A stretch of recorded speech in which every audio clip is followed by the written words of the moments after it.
don't fully understand it. What part? Faith. I know what I'm capable of. I'm not going to fail. The only thing that I have ever wanted after meeting you was to be a remarkable footnote in the story of your life. And I hope by now I make a pretty damn good chapter. Before you stands the four authors of fate right now. And you and all your friends will need to remember that. And yet, you still failed.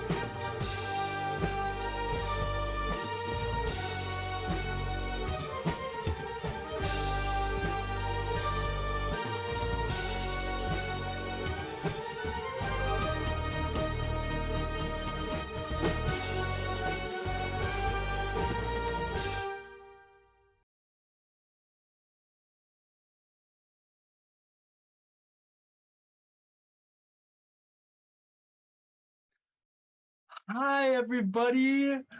Welcome What's back up? to another episode of The Paper Dungeon. Oh my gosh, we're so freaking excited to be back. I'm very excited to be back. For those of you who weren't aware, I went on a little sabbatical. I was gone for most of July and the first little bit of September. But we're back. We're feeling better than ever. We are super stoked and excited to get started on chapter 2 of our main campaign, which, just as a little side note, we're now calling book 1. So just be aware of that. It's so much better. You know, because DM. paper and books, and you know, chapters. just makes You know, sense. paper- Campaign 1 is book 1. Yes. D- So DMs, be that real will be Start calling the rectified in the episodes future. sentences. But yeah, you know. Do you mean Yeah, obviously each not episode, December? sentence 3 through 16, you know? Chapter or paragraph 3. Yeah, subsection 8. Oh my Um, god. We are so excited to be back, so excited to be playing. We do, as per usual, getting back into the swing of it, we do have several announcements to get through.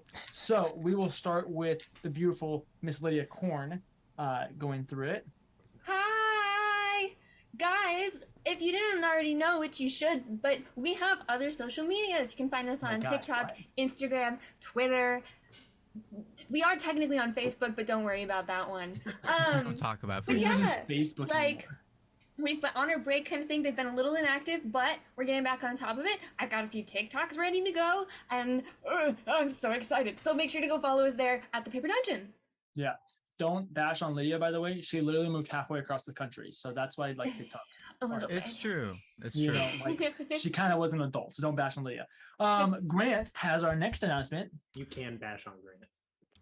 All right. Well, I have to shout out, first of all, thanks chat to all of the gifted subs and everything right now, all the Oh my gosh, the support. hype train already. You guys are awesome already. We got the hype train going. It's great. I got a shout out. As you know, we got the Oh my podcast gosh. listeners. We got the YouTube viewers. Thank you for all the support. Everybody has been trickling into the Discord. We have more people than we almost ever have right now. People ready for the second part. A lot of those have come from finding us on podcasts, finding us on YouTube, finding us on TikTok. And you guys showed up here, and we want more of you here because we love you. And we like saying hello when you say hi in chat. So go ahead and do that. If you have a Prime sub, this is your chance to sub with that Prime for free. And it Just helps so us. you know, DJ literally was like, Grant, don't put on the glasses and filter. And then Grant And I did. And I really did. wanna kick him Podcast, out. you can see this on YouTube. So yeah, Also- everybody, thanks for being here. That's it. Also, for those of you who've been catching up with the break, good job. You guys are awesome. Hopefully you got a chance to catch up on a bunch of them and maybe even got all the way caught up. That'd be great. Last but not least, Aaron is going to do our next announcement. Speaking of catching up and having all you people coming from different areas and the Spotify's and the other things like that, really good place where you can convene and maybe talk with other people who are catching up is our Discord, because we have that and it's super great. I know a lot of you are probably in the Discord. They may be having a Discord watch party right now. You can influence the bingo in some certain ways. All around, our Discord community is phenomenal. Got They're some people popping. setting up little D&D games and stuff like that. So if you aren't already in it, join. What are you doing? Get on it. Get in there. Also, we have a website with our merch store. Don't use the link in chat because we haven't fixed it yet. We misspelled dungeon. It's the paperdungeon.com. And you can go to our merch store and you can buy stuff that has like our logo on it and other things like that. And speaking of merch stores, the wonderful Lydia Corinne also has a merch store where you can buy like pillows and clothing and all sorts of other things with her art on it, or commission her. I don't know how she's doing on her waiting list, but you can be on that. And so get on that. Go support Lydia. She needs to pay rent. And thank you for all of your patronage. Back to you, DJ. Did we really misspell our own name? Yes, A little we absolutely bit. did, and it's been misspelled And, For it's, like and it's ever. been wrong Years. for like Yeah. at What are least we a talking year, about and we've here? not fixed it for some reason. Grant. Grant, you're the one that would fix this. I don't even know what the problem is. Look at the word dungeon. It doesn't have an E. Dungeon. So, last but not least, while we have been gone, we have not been inactive. We do have a number of things coming up. Be on the lookout for a Triple Witch one-shot that should be coming up sometime this week in the evenings. I think we're planning maybe Thursday evening. I think that's I can do Thursday evening. I think we'll talk about it. I think that's what we decided, but I can't remember. But we're We'll gonna have a alert Triple you Witch. in the Discord when we figure it out. Exactly. As you can see, Aaron is going to be playing a new character as our beautiful boy Trak, RIP, is no longer here. Spoilers. So this will be much like we did with all the other characters. It'll be a 2-hour one-shot that just kind of introduces Ementhy Triplewitz. And I tried really hard, Aaron. And just kind of introduces him in general. We also are beginning to record season 3 of Between the Rows, Sins of the Father. Aaron, it's do kind the of crazy voice. that we already Between have. the rows, sins of the father. Guys, is it not crazy that we're already recording our 3rd season of Between the Rows? We're a production company, That's man. right. I'm owning it now. That guys, yeah. literally in less than a month is 2 years.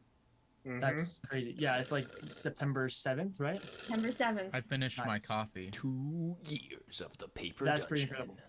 And then also, in the spirit of making a bunch more one-shots and stuff like that, we also have 2 one-shots that will be going over what the different characters in the main campaign have been doing during the break. It's going to be Renaya and Cather, right? Renaya and I Leshka? believe.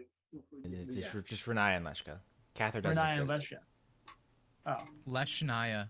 Anyway, it'll be Renaya and Leshka as they team Reshka. up to hang out in the Scholar's Guide and get some things done. And then it will be Triplewitz and Edward as they go on their own adventures across the seas. So we will be releasing those to our Patreon. And then I believe a month or 2 later, we will be re-releasing them to our Twitch subscribers. So Patreon members get early access to those one-shots, and then our Twitch subscribers will have permanent access to those a couple months later. And So you'll be on the lookout probably, for those. you'll probably get access to those through our Discord. So once again, if you're a subscriber, you're not on our Discord, especially you have no idea how hard I'm playing this Discord. Aaron's looking at you right now. He's So- pointing even. Be ready for Disney bunches of pointing. content. We also have another side series that's going to be getting in the works as well. So lots of stuff coming along, lots of things getting together. Be checking out our Patreon, be checking out the Discord. Discord will have all of the announcements. That is the community hub. That's where everything goes down. If you're not in the Discord, what are you doing with your life? Come on. There's a watch It is. party going There on is. right now. Shout There's out 10 watch party people in in the there. Discord. They're Now, all if you watching want to go it hang out together. and watch our show together, go do that. It's That great. means there's Yeah, 2/3 yeah. of you that could be over there. And Also, if you're in the another little Discord, shout open the out. stream to help. Yes. And then another little shout out to Lydia, as we've been doing a bunch of testing of different programs behind the scenes so that we could get captions going, some closed captions going, and we finally got something that we think we're going to work. Zoom finally added stuff. So we got that, and she's redesigned a bunch of stuff to make that happen. So big shout out to Lydia on that. I think that's everything. I believe so. Ah. I can't Is that think of everything, anything guys? more. Yeah. We ready? This week's snack of the week. I hate you, Uh, man. Roll it. Let's go Roll ahead the and clip. get started Roll the with clip. this week's episode of Book 1, Chapter 2, Episode 1 of The Paper Dungeon.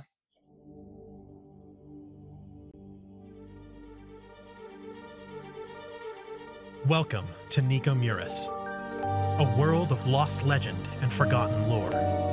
As the world, still recovering from the decimation of the trial, approaches the turn of the century, ancient evil returns with a lust for darkness and ruin.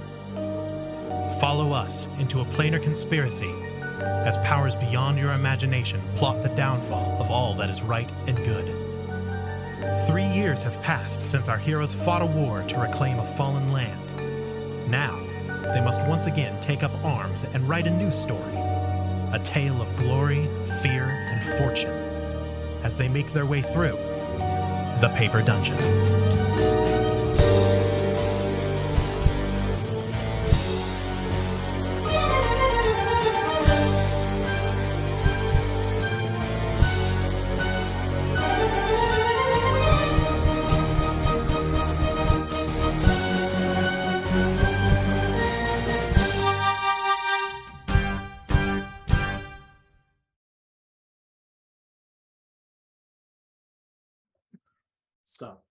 So, We back.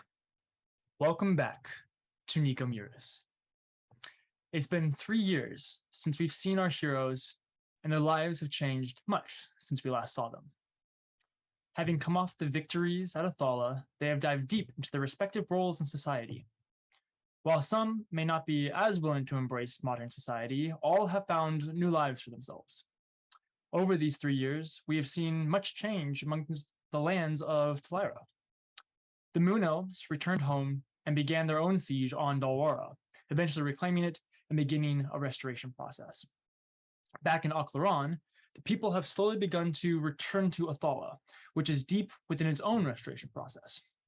Due to this process having to take much time and effort, many citizens of Oclaron have settled into the refugee camps outside of Athala. With its ever-increasing size and more establishments being built, it has become known as New Athala. And it is almost, if not more populated than the original. This is a common trend now in Oclaron, as many new towns are being established where refugees have settled. As promised to the orcs, a vast swath of land has been designated as an orcish territory in the northern region of Oclaron. The integration of this vastly different society has been challenging, but slowly the two groups are learning to find peace. However, this does not mean that there aren't groups on both sides who wish to see the other fall. To help with this, the largest building project since the construction of Athala has been started. A vast wall surrounding the territory of the orcs to prevent any unwelcome guests from entering on their land and to give them a definite border in which they can rule as they see fit. At the request of the orcs, the wall has been stained a deep red, this with the sands of the wastes, giving it the moniker the Crimson Wall. On the surface, though not perfect, it would seem as if Telira is once again finding a time of peace. Within the new reinstated peace, we find ourselves once again in the deserts of Elon Ryan. Deep in the golden sands lies a hidden library known as the Scholar's Guide. Within, we find a beautiful young high elf staying in her room.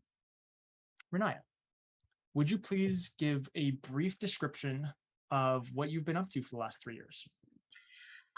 So for the past 3 years, the first year was spent helping everyone settle, helping Edward with establishing orcs, filling out the last things for Tarak, and just helping everybody as they did all kind of go off in their separate ways. That first year was spent a lot for herself working on her magic and spending time between Rots and Malice. Year 2, she spent a lot of time in the Abyss. Hanging out, having a grand old time. Maybe a little too much time. But then year 3, she did end up towards the end making her way to the Scholar's Guide, asking for Leshka's help in her research and studies of various things. And that's where she resides now. Very nice. Yeah, so you've been living at the Scholar's Guide for a little bit of time. We're going to go back a few days, actually, or remember from a few days. You have been searching through the library for a variety of different information, a lot of it concerning anything about being the Halak, looking into research for different magic items that you have in your possession. And a few days ago, you were in one of it's actually considered a forbidden library, but because you have Leshka as your connection, you're allowed in. But it's the Library of Lost Lore. This, if you remember, in the Scholar's Guide, there is the massive central area which has the main desk. It has a number of different stations around it. There's tables, there's different things for map making, there's different alchemical solutions, there's many different places for any sort of magics that you need or any type of lore keeping or inscribing that you would need inside that central library. And then surrounding that central library are a massive number of small subject-specific libraries. Some of them open, some of them being guarded by different things. You know that when the library was first constructed, each one of these mini libraries was guarded by something or some trial or some puzzle. And over the centuries, they've slowly been picking them away. There's still quite a few that haven't been opened yet. This is one, though, that has been. It's known as the Library of Lost Lore. It is basically this grand, it looks like almost kind of like, it looks like a tower and a log cabin had a kid. Very, very kind of like cozy, very warm. Basically, it's just a square box, like a log cabin box that goes up. And then there's a brick section along the backside of it where there's a massive hearth that keeps going up the entire way. It's probably about 100 by 100 foot box with several shelves in it. Most of the stuff in here is extremely damaged copies of lore or items or stuff like this. It's stuff that isn't really usable, but every once in a while you can salvage something from it. So it's like burnt sheets of paper and torn maps that are missing 3/4 of it, or paintings that got pulled out of the ocean, and so it's all smudged and smeared, all this different type of stuff. Basically, it's ruined history. As you've been going through it, you found a partially burned scrap that you've been making your way through. You basically just kind of making your way through all of them, trying to slowly reveal it. This isn't like a huge library compared to the other ones. It's not like there's 10 million copies in here. It's kind of like, over the course of 6 months, you could get through a pretty dense section of this, just glancing over everything. This piece of paper caught your eye specifically because you recognized the language that it was written in. You're not knowing the name of this language, but recognizing that is the language used of the ancient celestials. Much like Cather's book was written in, much like Ruat is written in, those type of characters. On this scrap, I'm going to have you go ahead and make a perception check or investigation, whichever you'd like. Okay. I need the first roll. Chapter 2. Don't First blow it. roll, chapter 2. First What you got? check. No This pressure. is going to No determine how this is pressure. going to go. This is the vibe of the whole rest of the campaign. Lita. And you said perception? Or investigation, whichever you like. Perception This is going to go down in better. history, just letting you know. I really hope it's a 1. A 13 on die plus That's 8. above average. That's Okay, above 21. average. Okay. Pretty good. As you look over this, you go and you sit down at one of the many tables. They're kind of like booths that kind of stick out of the walls. And then they have, it's like, when there's like those tile tables that really kind of suck because they're like so hard and dense and they're uneven because there's the grout and everything like that. It's like that. It's a tile table that nobody likes. You go and you sit down. You'll notice that most of this room is very fireproof. You go and you sit down and you begin looking over this document, trying to just kind of make it out. The top corner, like much of the left side is burnt off. A little bit of the top right corner is burnt off. Along the bottom is burnt. But you can see 3 things that catch your eye. First of all, along the left side, just barely in one of the sections that managed to survive the burning, you notice, and what initially really caught your eye, the word Ruat written there. As you look down further, That's T right there. I know what that is. As you look down further along what you begin to decipher as would be a list, you also see the word Lex, Lex. Okay. And then further down along the bottom of the map, which much of it is burned off, but on the bottom right corner that's still there, you see a very generalized continental map of an area that you do not recognize. But marked on that map is another word, Justitia. Justitia.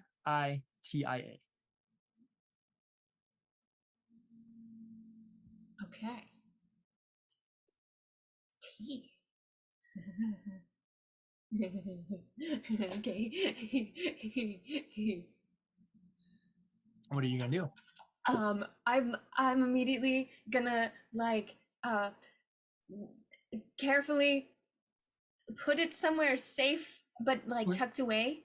Oh yeah, And you then press it between the pages of one of your notebooks so that it stays protected. and then I'm gonna go find Leshka. Okay. Leshka's not there. You know that Leshka left about a week ago to go talk to someone. He just kind of left. Of course he did. What do I do now? I'm sorry, Lydia. I don't make the rules, okay? I mean, do I see anything else around where this was that could also like be related to this? In the library, like on the shelves or anything like that. Go ahead and make an investigation check. Okay. Oh, that's an 8.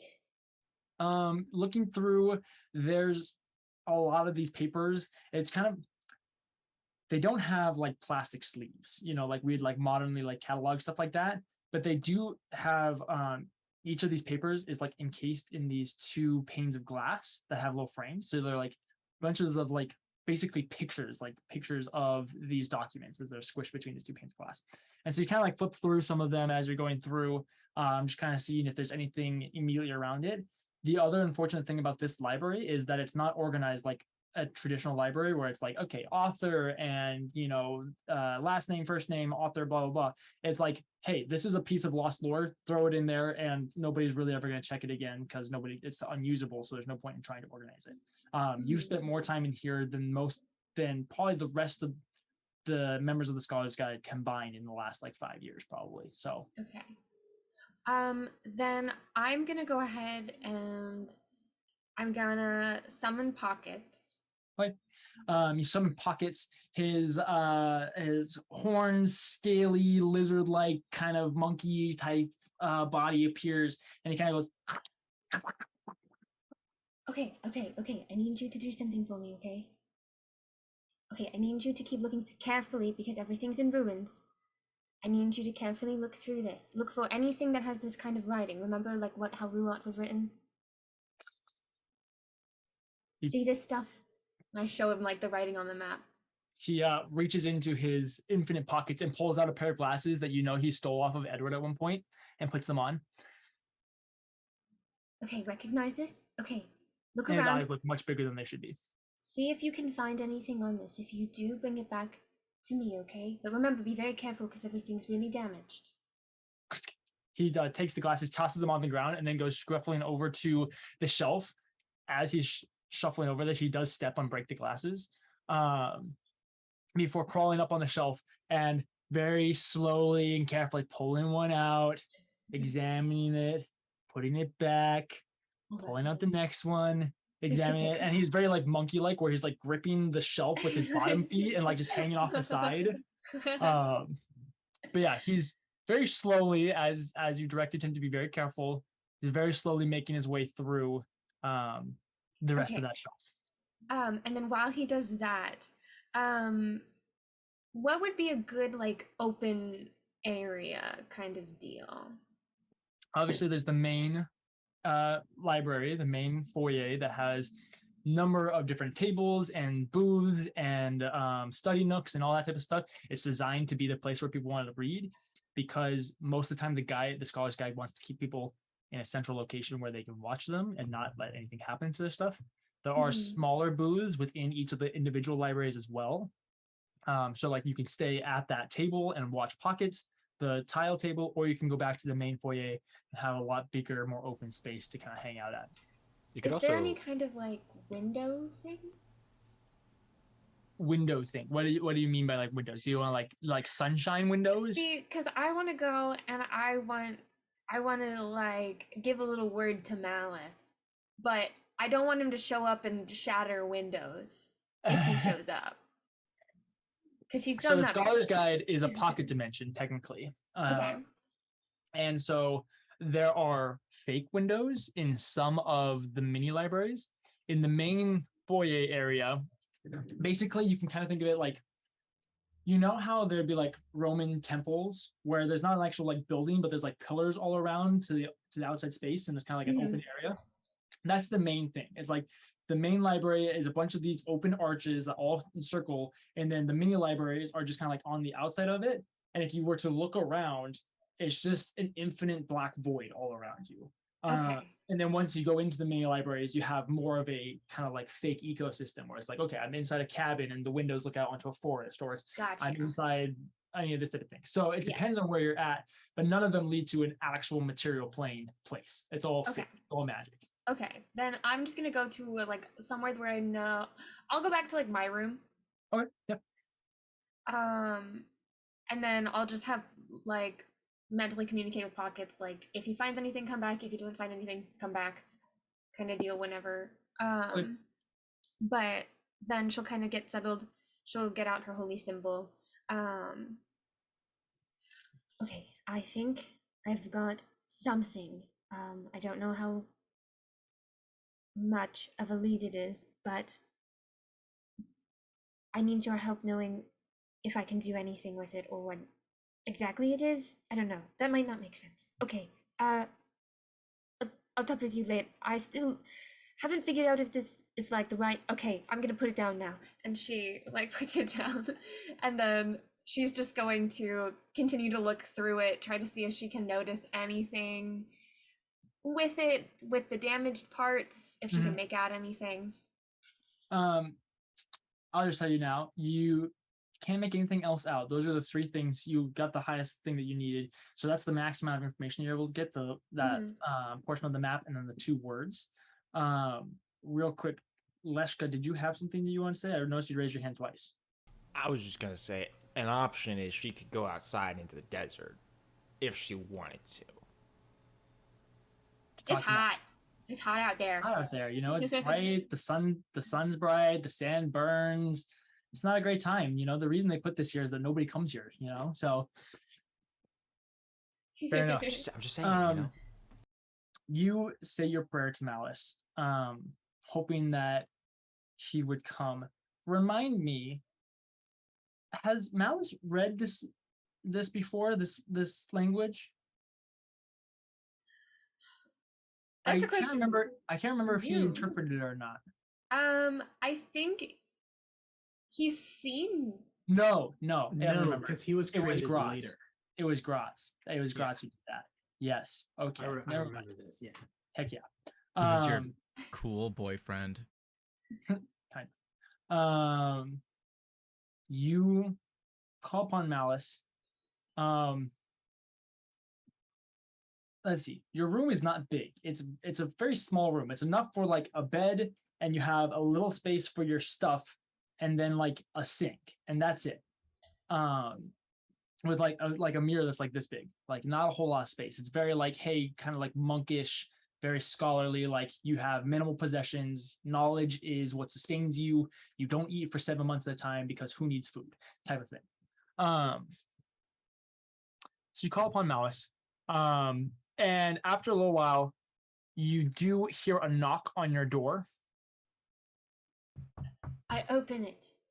Malice is in the very cramped, little tight hall, squished in with his head like in front of the door, basically taking up the whole hall. Okay. Hi. You look a little cramped. Okay. I'd offer you to come in, but I don't think you'll fit. He hits his head on the wall. Oh, careful. I'm gonna just hold this up for you. Okay, let me know. Do you recognize it?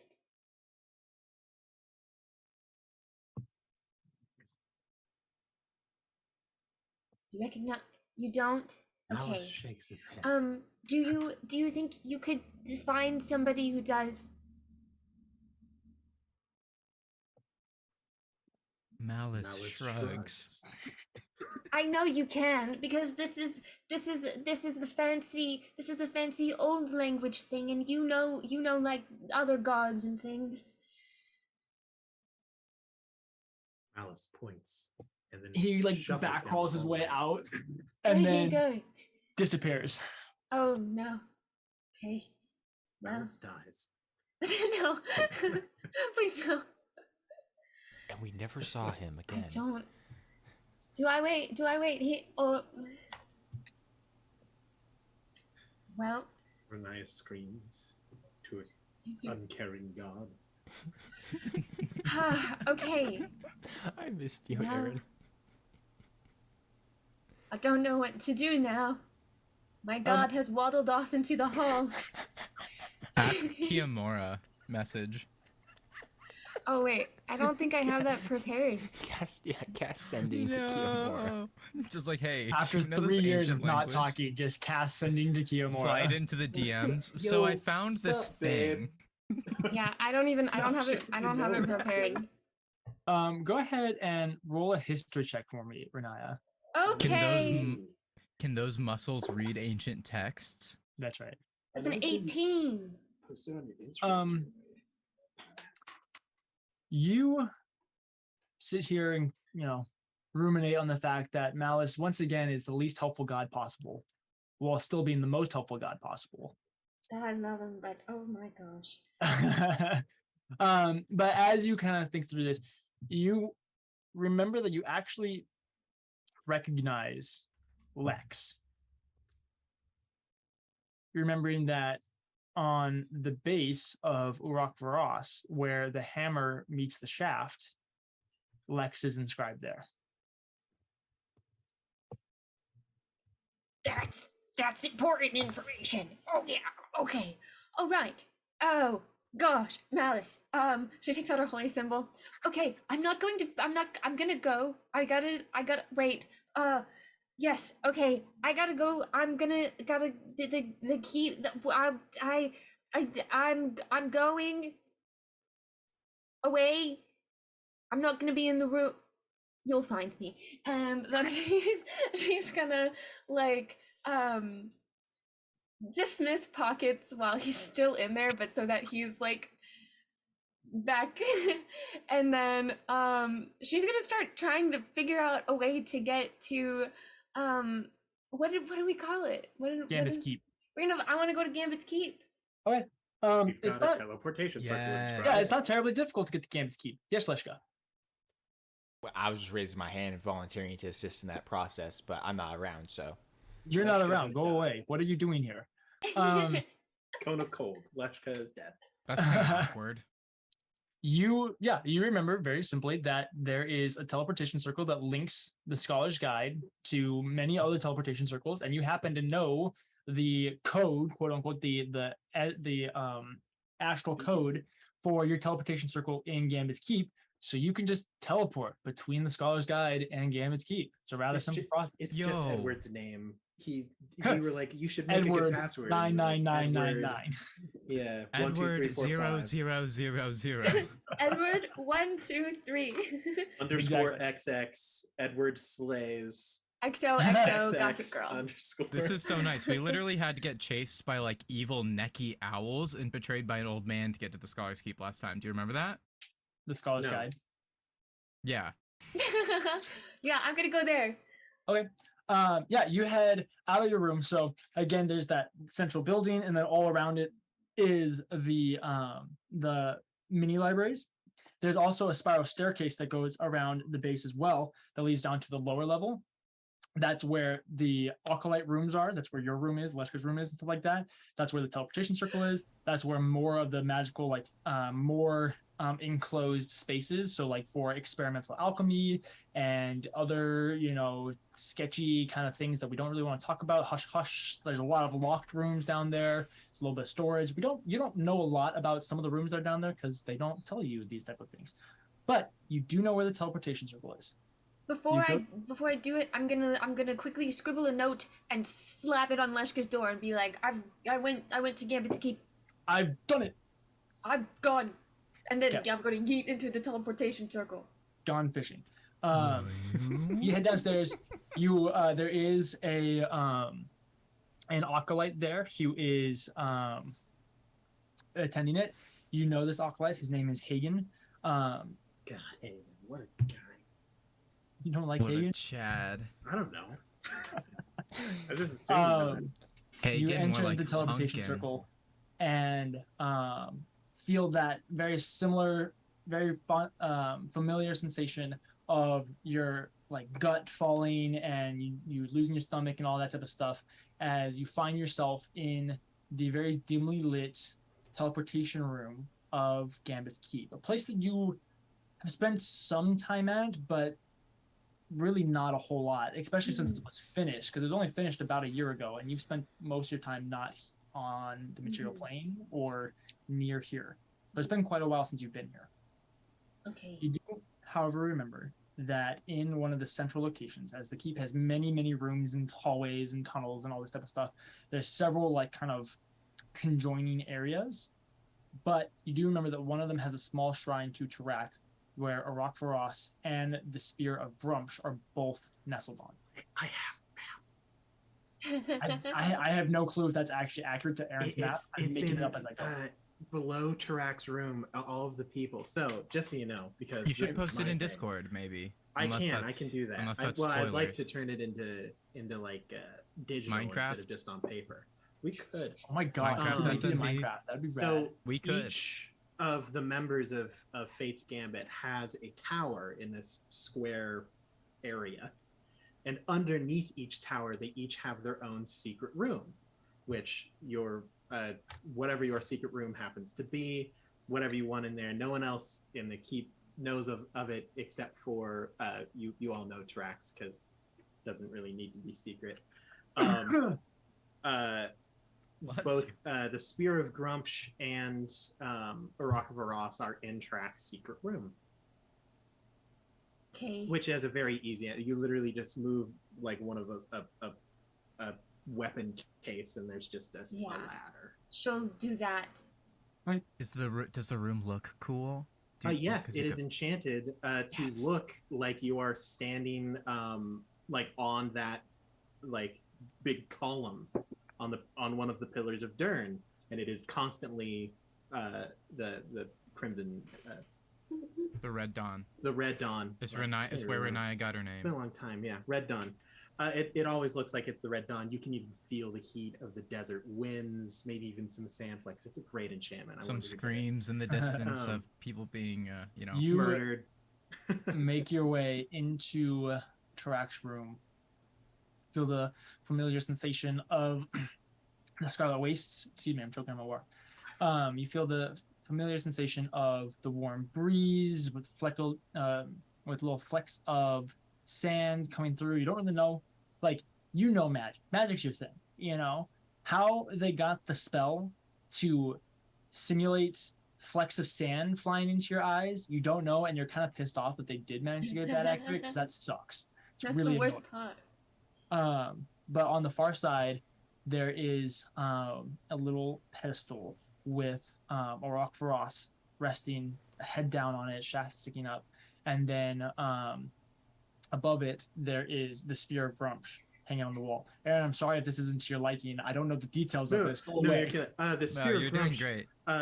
is actually surrounded by chains that anchor it to the ground. Also, there is a zone of truth spell cast on this zone, and if you say a lie, you are teleported to the entrance.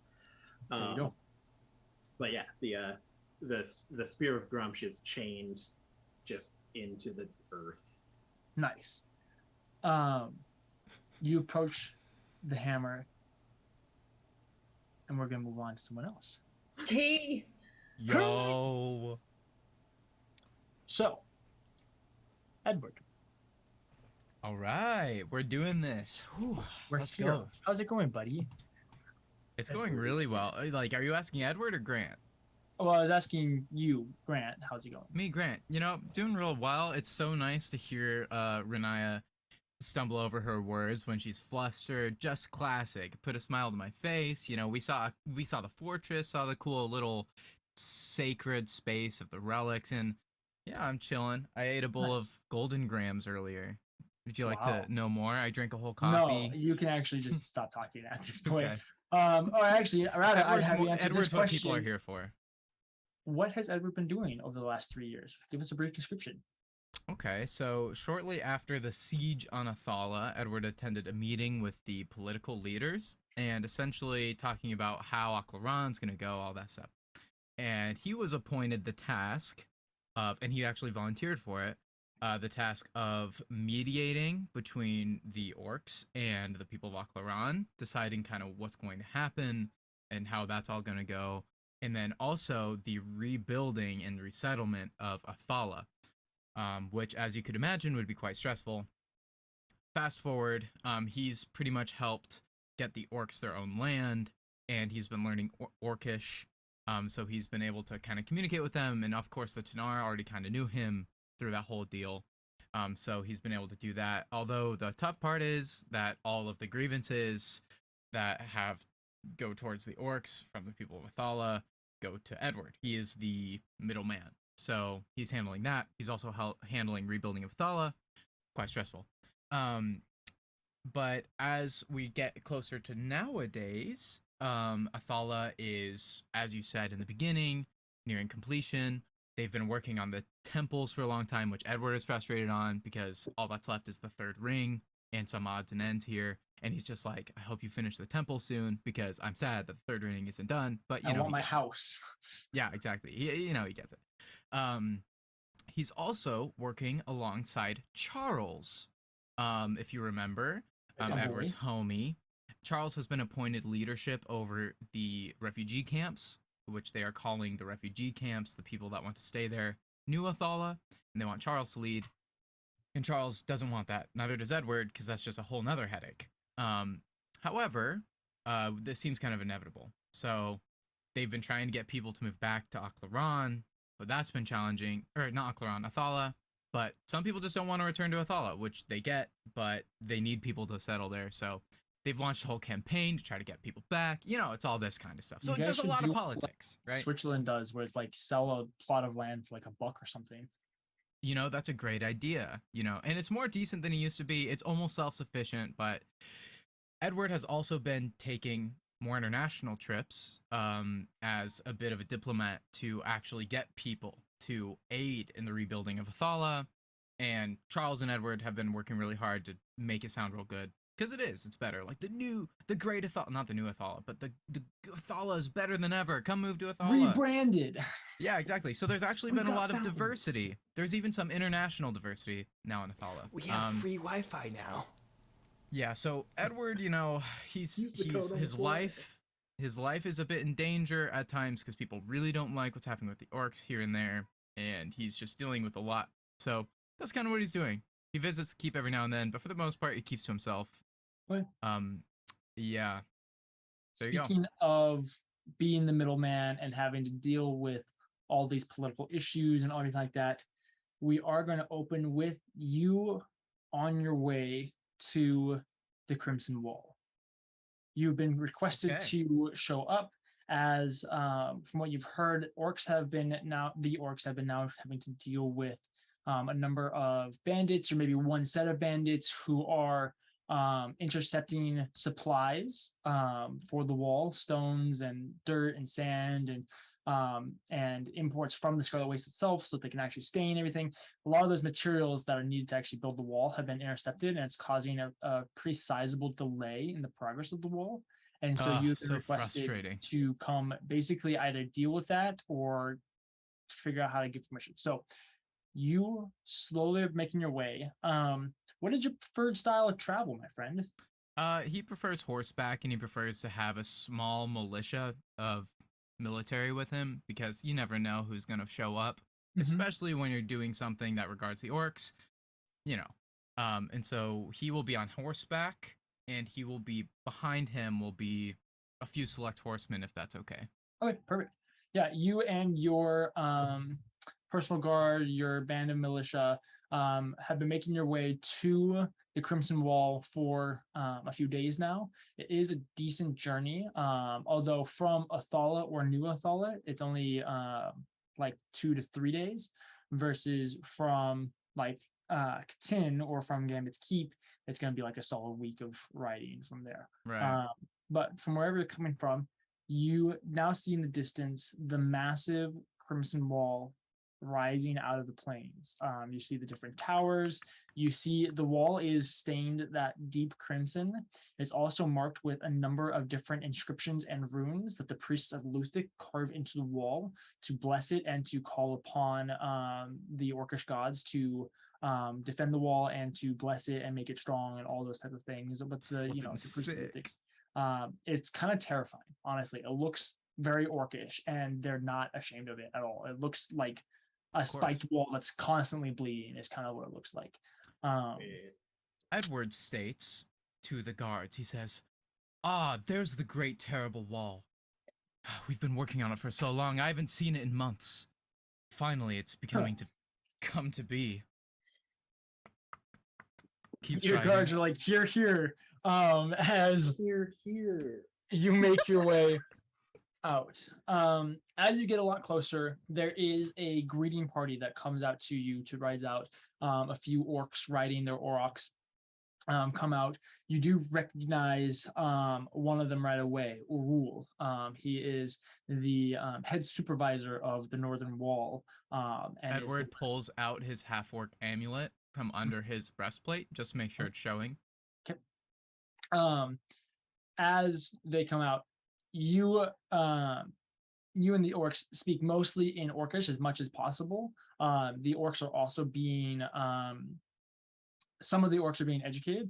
You know that Urul is actually only a couple of years old. He's one of the first orcs to be born in within the borders of the Crimson Wall. He's also the first orc who has been sent to Oclaron to be educated. So he actually is fluent in Common as much as he is in Orcish, along with Elvish as well. And so he's very educated. He's been giving education in the engineering. That's why he's the supervisor of the wall. He basically trained specifically to be the supervisor over the construction of the wall. So I would assume Edward knows this person quite well. And I would also assume that the orcs themselves sent this person to the city, correct? Like the orcs kind of elected him. It was their idea, but you kind of oversaw it and the actual implementation of it. Making sure that he was protected and safe and that nothing happened to him. And that he didn't, rip out one of the other kids' throats, whole 9 yards. Plus, it was interesting because, it takes a year for orcs to mature. So by the time that he was a year old, he was equivalent to being a full-grown adult. So you had to very much like pick and choose, like what is important education for him and what's not important education, and had to pick and choose. So you really focused on language, politics, and engineering, so that he could be a really good kind of middleman, just like you. He's basically your equivalent on the Orcish side. Okay. Edward says in broken Orcish, "I see you have done well on the wall. I will most likely kill you for it." Not this day. You must try harder. Thank you for your progress, and thank you for joining. Come. They lead you into the borders. There's this massive like wrought iron gate that's made out of obviously wrought iron, but then there's these like bone shards that stick out of it and spears, and there's like a couple like aura carcasses that like hang off the sides that they've drenched in oil and are lit, and so there's just like burning cows on the side of these on each side of the gate. This is like Outlast energy. Yeah, 100%. It's very like Mad Max energy.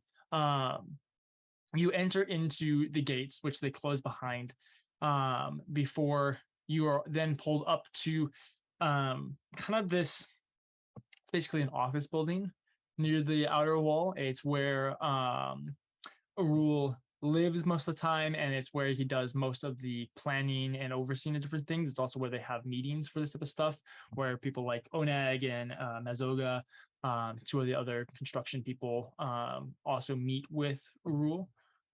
And so he eventually brings you into the office and begins pouring you this thick, really, really dark looking, almost like gelatinous mead. It looks really gross. Does it smell bad? Oh, it smells horrible. It smells like rotting flesh, and Edward's eyes are watering, but he's doing his darndest to keep a straight face. Thank you for arriving quickly. Of course. I was excited to see the new wall. Progress was being made quickly up until about 2 weeks ago. we have discovered, or not discovered, I should say, but encountered a number of raids over the last couple of weeks on supply shipments. They have been taking and, from what we've seen, just dispersing the materials on many of the Outer Banks. Looks like they're not even really caring to take the materials and sell them. Mostly just trying to disrupt our progress, it would seem. I have. Do you know where these offenders hail from? Often they hail from the east. Well, it's not surprising there are people trying to slow this down. But I'll make sure we take care of it as soon as we can. The orcs are a priority of mine. We thank you for that. And I would suggest as quickly as possible. There are a number of orcs who are calling for us to deal with this ourselves. And that the permission of Oclaron is not a necessity to deal with these enemies of our state. If we were to allow this, I fear that these bandits would be massacred. Yes, and let me remind you that any orcish interference would most likely cause more trouble than stop it. I know that the orcs are quite self-sufficient. I'm not trying to replace anything that you're attempting to accomplish. We just are looking for the betterment of your future, as well as the future of Oclaron. I know your intentions. There are many who despise your view of it, thinking I'm that well we aware. are not a people that needs to be guided, but much more left alone to our own affairs. But per our arrangements, I understand that there are many things that need to go through before these bandits can be taken care of. Or perhaps a better way of putting it would be that these bandits must be left to Oclaron and not to ourselves. Which is why I brought you. And Edward takes a sip of his mead and just goes, Roll a constitution check. okay. Okay. Oh. Ooh, okay. Saving throw, I'm assuming? 11? No, just a check. Oh, just a check. Okay, still 11. You take a sip of it, and thankfully, Arul, as you take a sip of it, he's going to stand up to grab like a lamb's leg because you immediately go and choke. You manage to cover it up as yawning and stretching as he turns back around. Oh, that's some fine mead. So, woke me up. I'd like to ask, what are your plans? Oh, my plans. Well, and this is still in Orcish, by the way. Mm-hmm. I think we will get a small group, a task force. We'll do some investigating. And we will do our best to reason with them. Perhaps pay them off. If that doesn't work, then imprisonment might be the only option. Until the walls are complete. Then we'll deal with it. In whatever way we must. But hopefully, they all survive, and they leave the orcs alone. It would be a disservice to my people if I did not suggest a harsher treatment. Bandits should not be dealt with through negotiations. How about this? Imprisonment right away. After the term, the walls are finished, we revisit. At the end of the day, on Oclaronian soil, we handle it. On Orcish soil, you handle it. I assure you, if they get within your walls, whatever means you see fit, carry them out. You have my blessing. This is good. I will keep this in mind. I hope that you are able to deal with these bandits quickly and swiftly. It would be a shame if they were to breach the walls. And he gives you a very pointed look. I assure you we'll do whatever we can.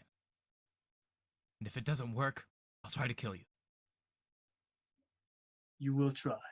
He says with a But smile. always fail. Yeah, no. He stands up and reaches his arm out to do the like orcish greeting.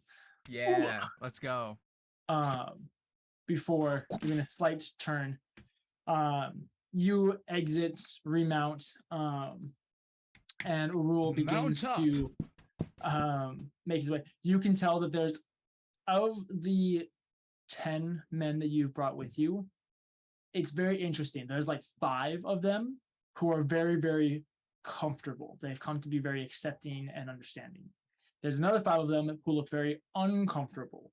Lots of little looks. What's going on? You know, they hear something behind them. They kind of have a little jump to them. Corpse. I'm assuming once we leave, because I'm assuming we're kind of off again, leaving the orcs. I'd imagine You are or we're, like, staying being the night left or to your something? devices to deal with the bandits, probably quickly Right. if you want the bandits to have a chance of living. All right. I assume some of these, guards are probably new, right? I just got a small task force to show up, and so we get on our horses. We're from the orcs. Edward turns his horse around and looks at them and says, "You all did very well. And those of you who were afraid, it's good to show your fear, but don't show like you're incompetent. Don't show like that you're trying to challenge them or make yourself seem somewhat inferior. Show your fear, but remind them that you can hold your own if you had to. Basically, just so you're not worth their time if they wanted to kill you, because they could, but they won't if they don't think it's worth it. So you all did well. If we do this again, I'd love if you come along, but it seems we have a bandit problem, and we need to deal with it quite quickly. And if I'm honest, I don't want to go back to Athala. That's, you have to ride all the way there. That's at least a few days. We have to ride all the way back with a new task force. It's not worth it. Especially since if they get in those barriers, they're going to be brutally murdered and probably tortured. And I would like to avoid that. So, I will welcome any of you who want to return home and not deal with these bandits to do so. However, you most likely will not go on an outing with me again. If you'd like to stay, then stay the night. Captain, Who's we are staying? at your service. Who's going? We're all at your service, Captain. Fantastic. I really didn't want to try to do this with less numbers. Let's set up camp, but first let's get a couple miles away so the orcs don't get suspicious. If they think we're bandits, that's a whole nother thing. Over there. And he just starts the preparation for camp. That looks like a nice hill. Let's go On there. that hill, yeah. I love Edward so much right now. Oh, I really? missed him. Thanks, guys. You guys head to the hill, begin setting up camp. You eventually get a fire going. The guards are eating their rations around it, so on and so forth. At one point, one guard does ask if you have any stories about the orcs. At which point you go into a little tirade talking about your first visit to the Scarlet Wastes and how you barely survived the sun and the plants. He embellishes literally a little bit. Everything is out there trying to kill you. That He's freaking practiced. toad. The freaking Oh, true. dude. I ate an orc once. the crystal toad. I don't know if he talks about that because that's out actually here. traumatic. He doesn't talk about when he Specifically turned into a don't toad and ate an orc because that Yeah. was horrible. He He does talk eventually- about having to fight the orcs though in the ring. Yeah. this does so half the men that have been out before already have a decent respect for you. They all the soldiers kind of know of you and all of them have a decent respect for you. Nice. But it's a lot different when you hear what someone's can do and when you've actually seen it. And so for those half soldiers, you already have their one loyalty and respect. For the other half that's a little bit newer, the ones that showed a little more fear, through telling these stories, you can see that they have both a lot more appreciation for yourself, also a lot more appreciation for the orcs, and kind of a little bit of an understanding Awesome. of why they're so intense all the time, learning that in the environment that they grew up in and that they had to survive, that was so deadly to anything that moved. It puts a little bit more of an appreciation in their minds as they're going to bed. Awesome. So I did want to clarify with Edward's storytelling, he's practiced this. He's been working on writing these tales to release them at some point. But of Excellent. course, he's a little busy for that. But he's rehearsed it in his mind. So I want to clarify that in Edward's storytelling, he really, really emphasizes the other party members, especially Tarak. And he Nice. does a bit of a not an Exodus type story, but more of a like the orcs in a positive light of like salvation for Akhlaran, essentially. So yeah, just You clarifying put a that little that's the filigree on point. it, you know? Yes, exactly. So weigh it up. After a couple of days, we're going to kind of expedite this process. You're not actually going to go Awesome. like that, Imagine the whole episode is Edward and these guards fighting these bandits. Like He's like level 1 Dude, bandits. Dude, I'd be here for it. 100%. just Edward just slicing through each one, like accidentally cutting them in half, you know? Like, oh, my accidentally. strength. Oh, I'm just kidding. Oh my gosh, I'm sorry. Oh, I didn't mean to. It would be very much like Peter in the garden. Like you chop off someone's ear and you'd be like, oh crap, except you put the ear back on yourself. Nice Bible reference. Is that on the bingo? It should be.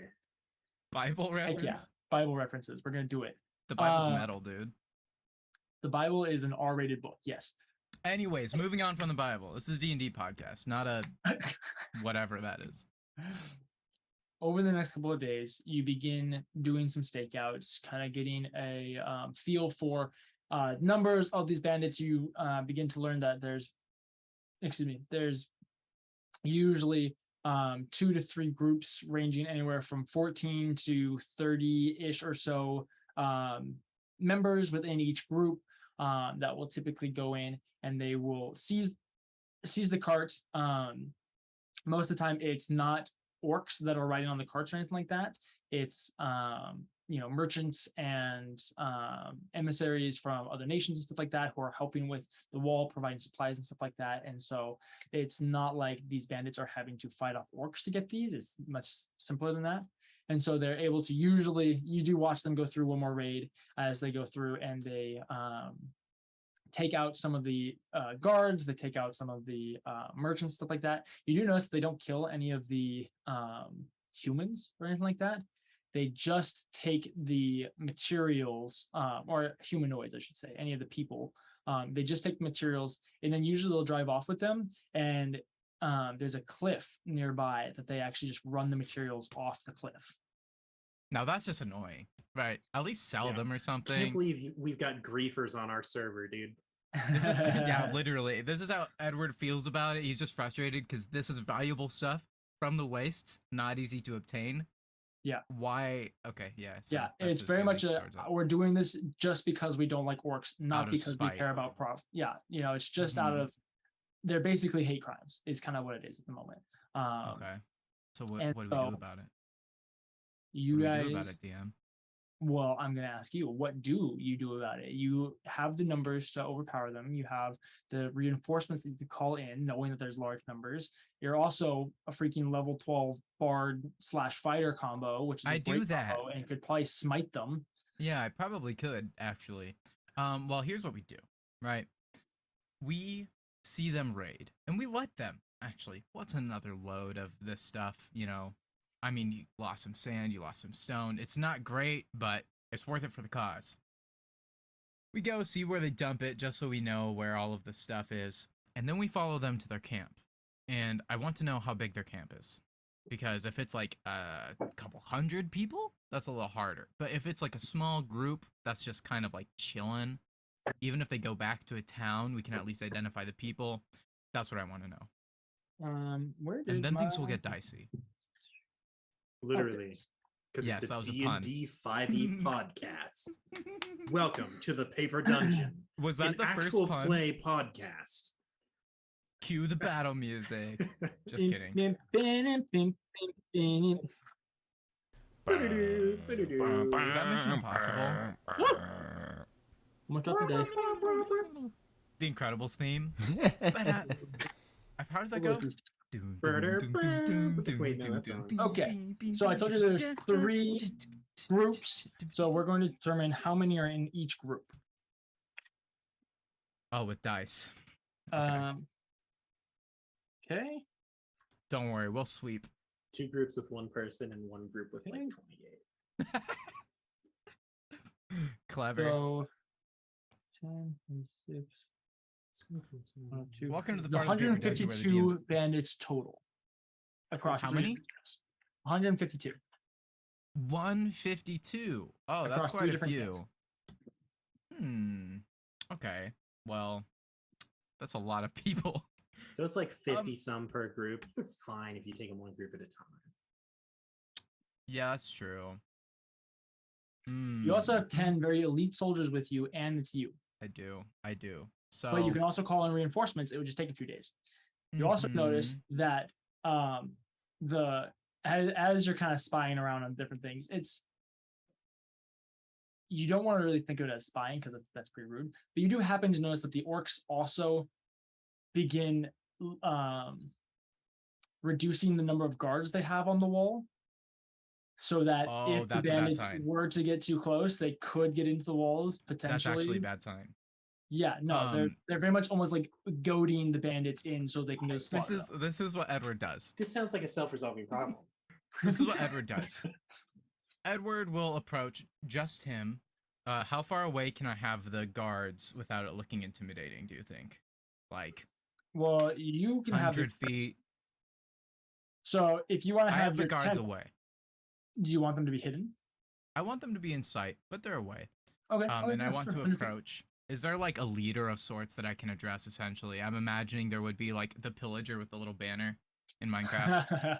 He has the crown sticking off of his head. Yeah. You notice there's a pretty burly older gentleman.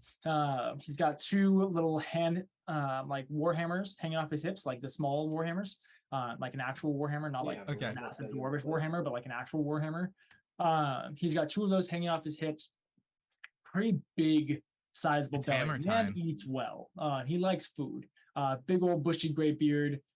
Balding on top, kind of almost like. And it's Orville Ironhill, the king of the dwarves. That's right. Just kidding. Well, Edward will ride sitting there as you approach in.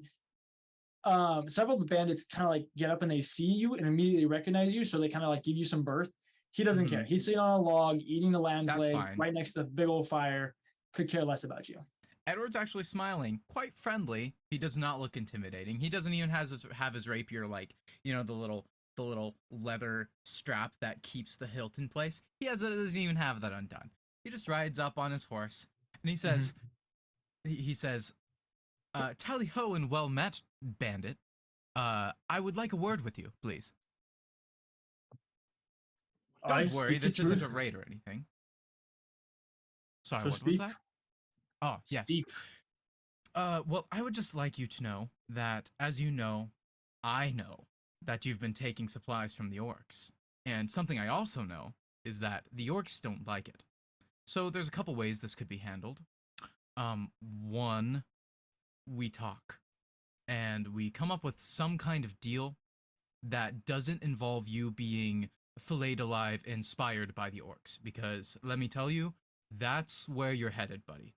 And my best hope for you is that you would have an ounce of common sense and you'd work with us, please, so that you don't die. We will not be working with an orcish sympathizer. And he spits, having the spit like splatter across your face and your beard. I see. Okay, well, he's not standing up either. He just kind of like barely looks up at you and spits at you. Edward's still on his horse. Yeah. Edward starts riding away. And he just says out over his shoulder, by the way, you have a few days before a very large task force finds your camp and imprisons all of you. If you get inside the walls of the orcs, by the way, they're all going to kill you. And perhaps even before then. And then he keeps riding. He's like, good luck. And he just starts riding. And he gets to his, guards, unless they try to attack or whatever. But he gets to his guards and say, we're going to call from reinforcements, maybe at least a few hundred soldiers, and we're going to have them scan this area. We're going to get these bandits out of here. If the orcs get a hold of them, that was their choice. So let's head back. And he just heads back. And what he's going to do, he's going to commission a ton of soldiers to go out there, find them, imprison them. That's the whole thing. But Edward, he has bigger problems. So he goes back things to deal with. You don't have the actual semantics of how you deal with bandits, not really your forte. Yeah. So you begin to head back. As you do, you get back to Athala. You commission a task force to head out there. and you find yourself looking over one of the overpasses on the second ring, or actually on the third ring, even though there's the construction going on. There's several, you added kind of like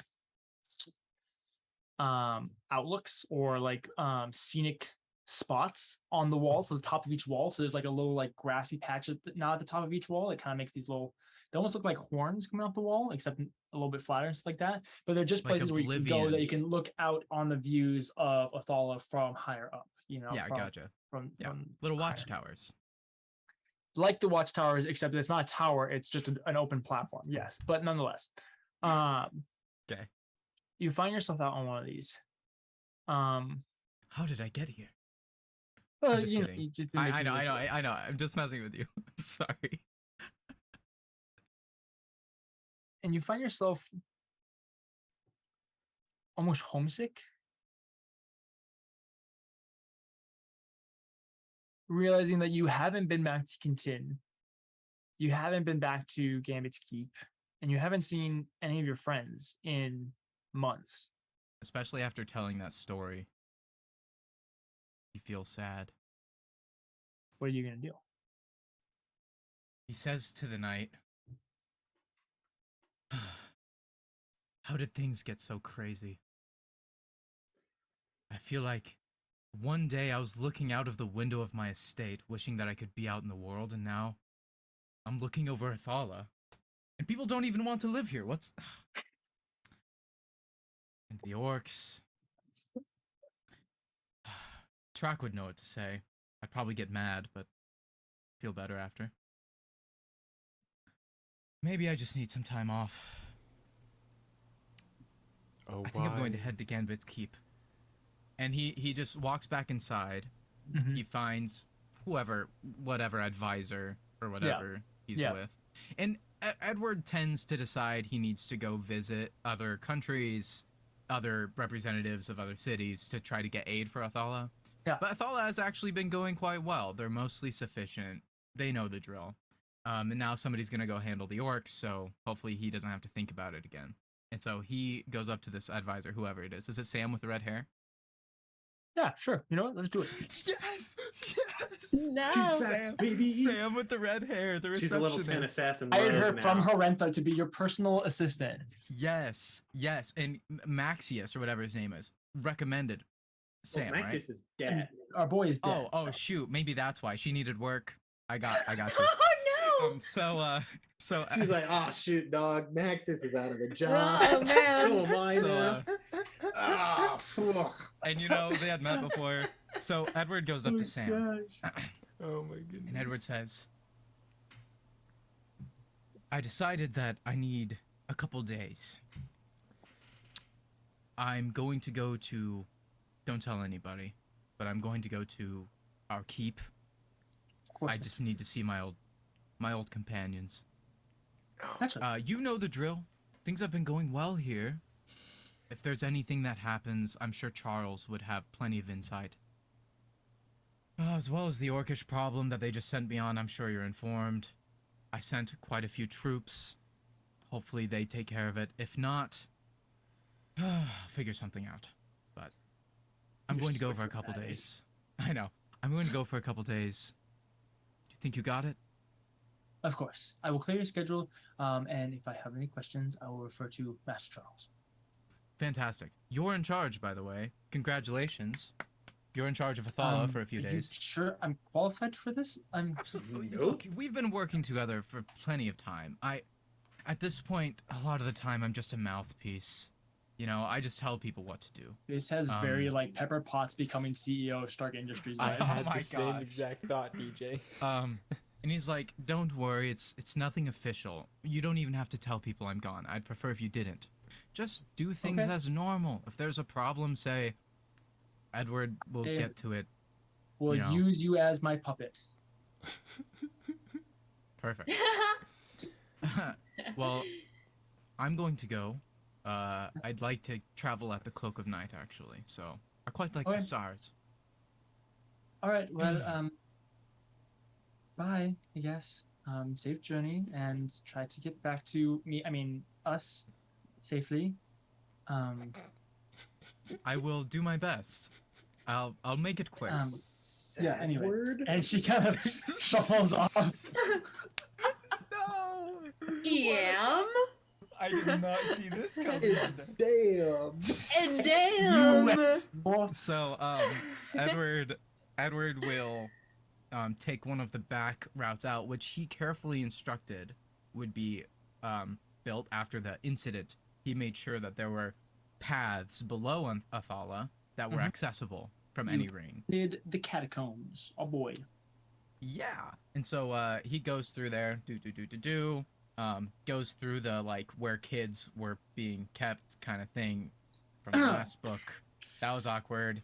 Melancina, she took a big L. He remembers all this stuff. Mention that, you know. Yeah. And then he'll think about that. make that was his like way 4.5 years ago keep. for Edward. It's so I'd assume that my Past that. I'll just say, because I don't want to say the name, I'll just say my magic advisor right-hand man for the keep is probably at the keep, I'd imagine. Is that correct? He has his own, you know that he has his own, groundskeeper quarters, basically. Perf. Do I have to see somebody to send message? Or what's up You with have that? the message spell. No. Oh, yeah, I do, actually. Does message I require have you to look at them? It has to be in range, yeah. Okay, never mind. Yeah, okay. Well, is there a teleportation circle any nearby Athala? Is there a teleportation circle in Athala? Because I don't want to have to travel a whole week to the keep. There would 100% be a teleportation circle in Athala.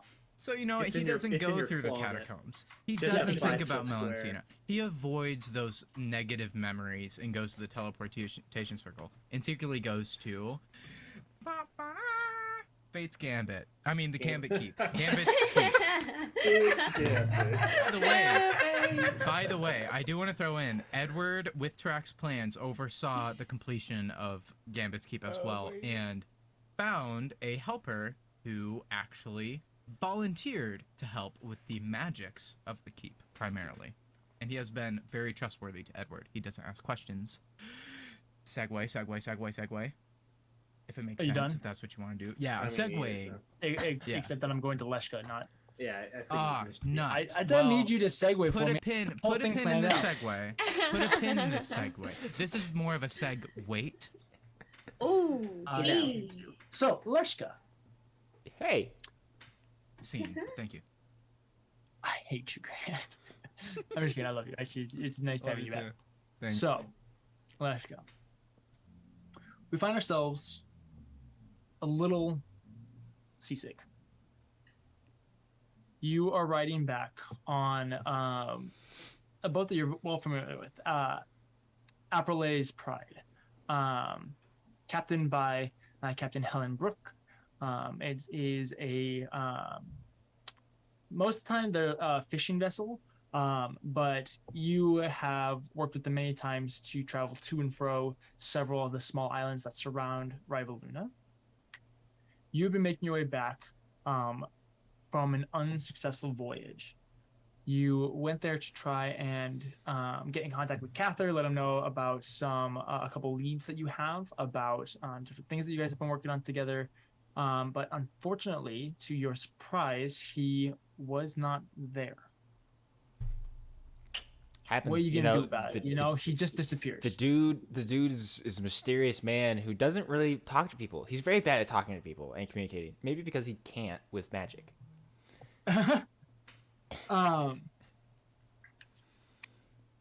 One second. Actually, I'm realizing something. Oh dear. Flip through a book. I dare you. I will later. Dang it. Your bingos will have to wait, everybody. We'll get there. We'll get there this episode. Believe. But yes, So the as two as dudes Leshka's that on the got ready to boat, play, how's he's it like rocking back. He's like holding on like one of the railings, like clearly very. I like this. Let's get bad at sea travel as canon now. Yeah, Yes, it is. It is. 100%. He's a In fact, here I tell you what. Oh, okay. He resists the urge to throw up. You would have hated the Dead King's Horde. You have been on the boat for a couple of days, getting back to, or sorry, not a couple of days, a day already. It's a 2-day, kind of more like a day and a half journey from the border of Rivaluna to this island. Mm-hmm. And so you've been making your way back, and you have probably about an hour or two left. Eventually, you guys get to the coast, and you make your way to one of the many teleportation circles that surround or that are prevalent on the continent of Lyra that the Scholar's Guide uses. That's a massive network of teleportation circles to get its lore keepers in and out of different places and all this type of stuff. So you know where the closest teleportation circle is. Great. You begin making your way there. Eventually you get there, you go through the teleportation circle, and you find yourself within the familiar home-like place of the Scholar's Guide, home-like to you. It's not an overly homey place in general, but to you, it's pretty homey. It's basically where you spend all of your time. Once you get there, what would you like to do? Well, first, Leshka will really just go to his personal study, to his room, just kind of drop off his stuff and kind of take a momentary load off after his week of travel that was unsuccessful and disappointing. So he just kind of he just walks over, just kind of lost in thought as he has a million and one things going on in his head, as he just absentmindedly just kind of walks in and sets down his stuff on his bed and just kind of lays there for a second. Right. Yeah, it's very familiar. There's a few more things in your room than in Renaya's, as you've spent a lot more time here than Renaya has, and so you actually have a couple trinkets. You have a shard of this ice that never melts that you've just mounted on the wall. Yep. Very reminiscent of fun times. Great times. You also have different flowers and different things. You have a few decor around the room, something to personalize it, make it your own. What would you like to do? After he takes question, what time is it? Well, in the Scholar's Guide, it doesn't really matter. They have a construct of time, but it's a pocket dimension, so it doesn't really matter. But you know that when you came back, it was midday when you arrived, or sorry, not midday, midnight when you arrived back at shore. Okay. So it's early morning at this point. Oh, early morning. Early morning, 2 to 3 a.m. Okay. Oh, because yeah, that's right, because time zones.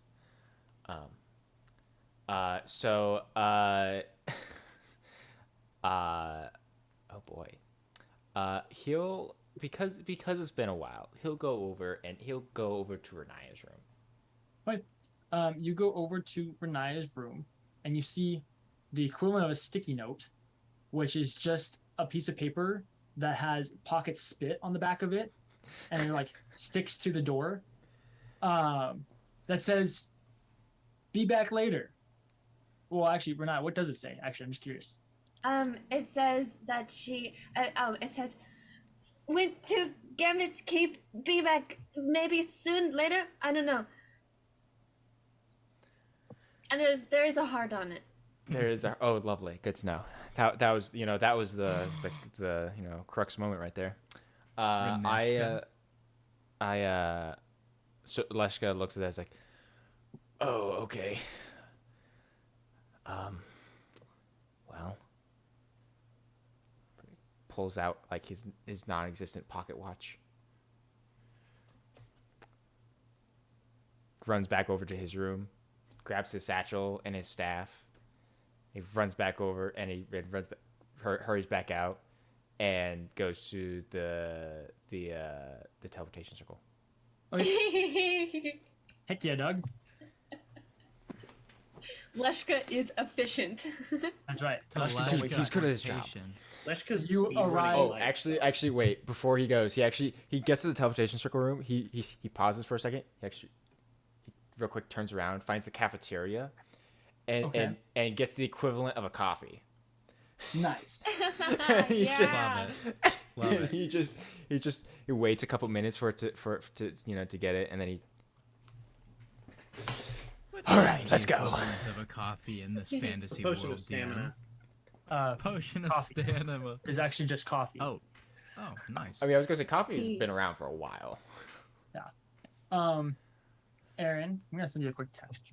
Oh no. Oh Yeah. dear. Sorry. Oh no. I'm moving the Sorry. plot along too Yeah. quickly. I apologize. No. You're I doing need great. to- I need It's to just do that more. I prepped everything, and then I remembered that there was one last thing I needed to prep along my list of like 3 things I needed to prep, and I Mhm. forgot about this one. So I just got text Aaron. Okay. Well, in the I'm fully I meantime, love the prepared. transparency. Love the transparency. Leshka takes a moment. After he actually he downs the first cup of coffee, and he's like, "Ooh man, that's actually really good. That like hit the spot right there." So What's he your actually preferred brew, like Colombian, like, Medium roast, Alright, so you dark take roast, he takes it black. Rivalunin, black. perhaps. Shoot, It's a dog. little fruitier. And then And- it's not texting you now. And Aaron, he I'm sorry. actually gets like a to-go cup, and he actually grabs like a They have a to-go? bowl of bread. So much is happening. Wait, they have So- to-go tankards? Sure they True. do. It's just a reinforced water skin. Yes, it's just it's literally just a flask. It's just a flask.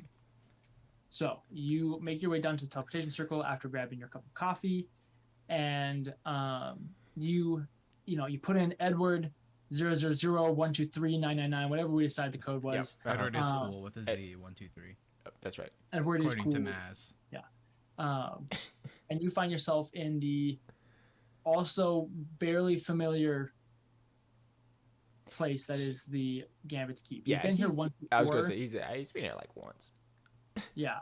And again, it was kind of the same thing as Renaya. Like, it wasn't finished being built yet. And so you find yourself in Gambit's Keep. Mm-hmm. What would you like to do? This looks quite lovely now.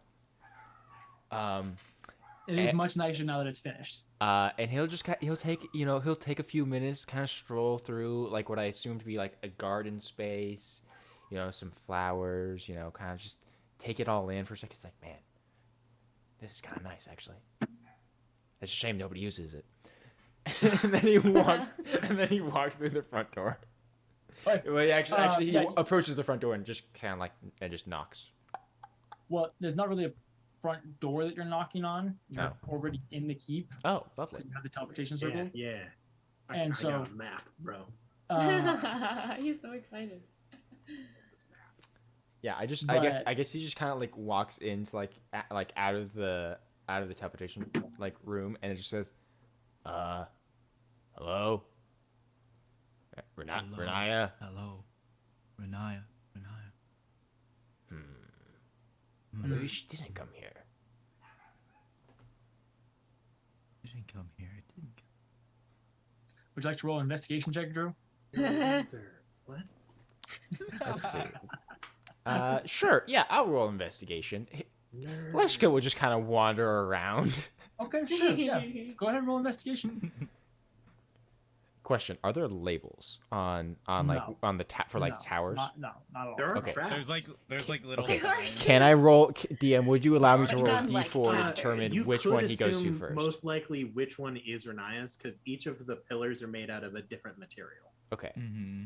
So whatever Renaya's would want hers to look like, it looks different from the other Hey, three. hey made Renaya, out of would netherrack. Leshka Oh. know what color tower you have? What Renaya's would Pink. Renaya's would It's like would spray be painted pink. it would probably be like a really soft pink. Like a rose stone. Yeah. It's just made out of rose bricks. quartz. Okay, great. Leshka will start there. You go to a rose quartz room, or tower. You approach it, and it's actually very, very beautiful. It has nice marbling to it. It's very pure rose quartz, so there's not a lot of imperfections in it. It's very, very bright and reflective. Lots of little beams of light coming off of it. It's actually kind of like almost hard to look like, as it's like reflecting and refracting all this light in all these different ways. But you do approach it. There is the main entrance to the tower. Mm-hmm. I rolled a 23 on investigation if it's necessary. Okay. Is there a trap on the door? I guess. Renee, is there a trap on your door? That's a great Mimic. question. Do you just like hurl him through hell?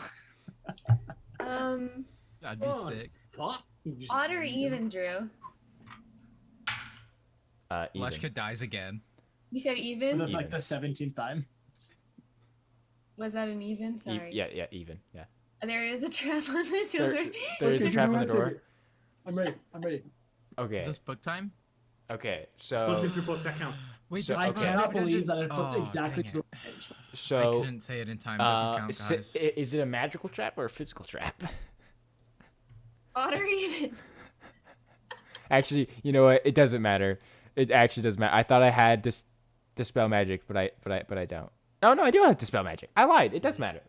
Leshka, more like elf. Even again. Okay. Sorry, that took me a second to process. Okay, it's which one would you like it to be? I would prefer to a magical trap, please. Okay, it's a magical one. Lovely. Great. I cast You cast dispel magic. dispel magic as you go to open this door, and it actually does open, Uh-huh. and it opens into this empty black room.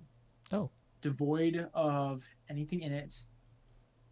And once you open it and light reaches the room, you notice a small little black dot in the center as swirls of the air around it begin to get sucked in as you immediately recognize an orb of annihilation in the center of this room, sucking in everything around it. You immediately cast the spell magic, it disappears, the door slams shut, and it then slowly reopens to Renaya's actual room. Leshka just like clutching his staff close to him. Is like, why? What? Okay, Renaya and I need to have a serious talk after this. Like, why does she have that?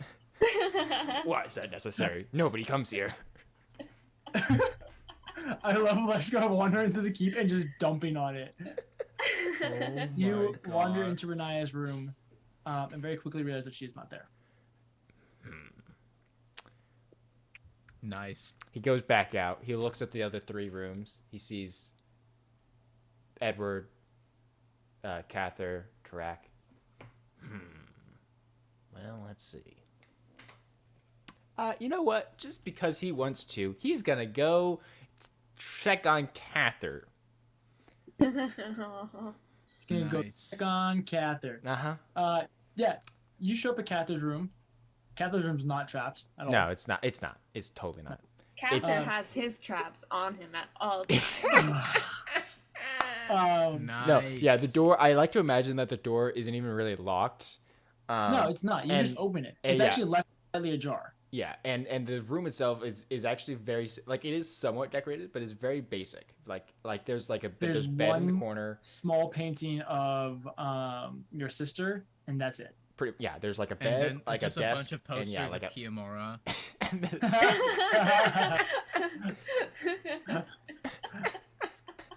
Got the body pillow next to him too, so he can cuddle. The Kiyomura and on the other side is a Gratz, and nobody knows Oh, why. if you want Grotz and Kiyomura body pillows in merch. If people want it, we'll make it happen. No, because I have to do that, and I don't want to do that.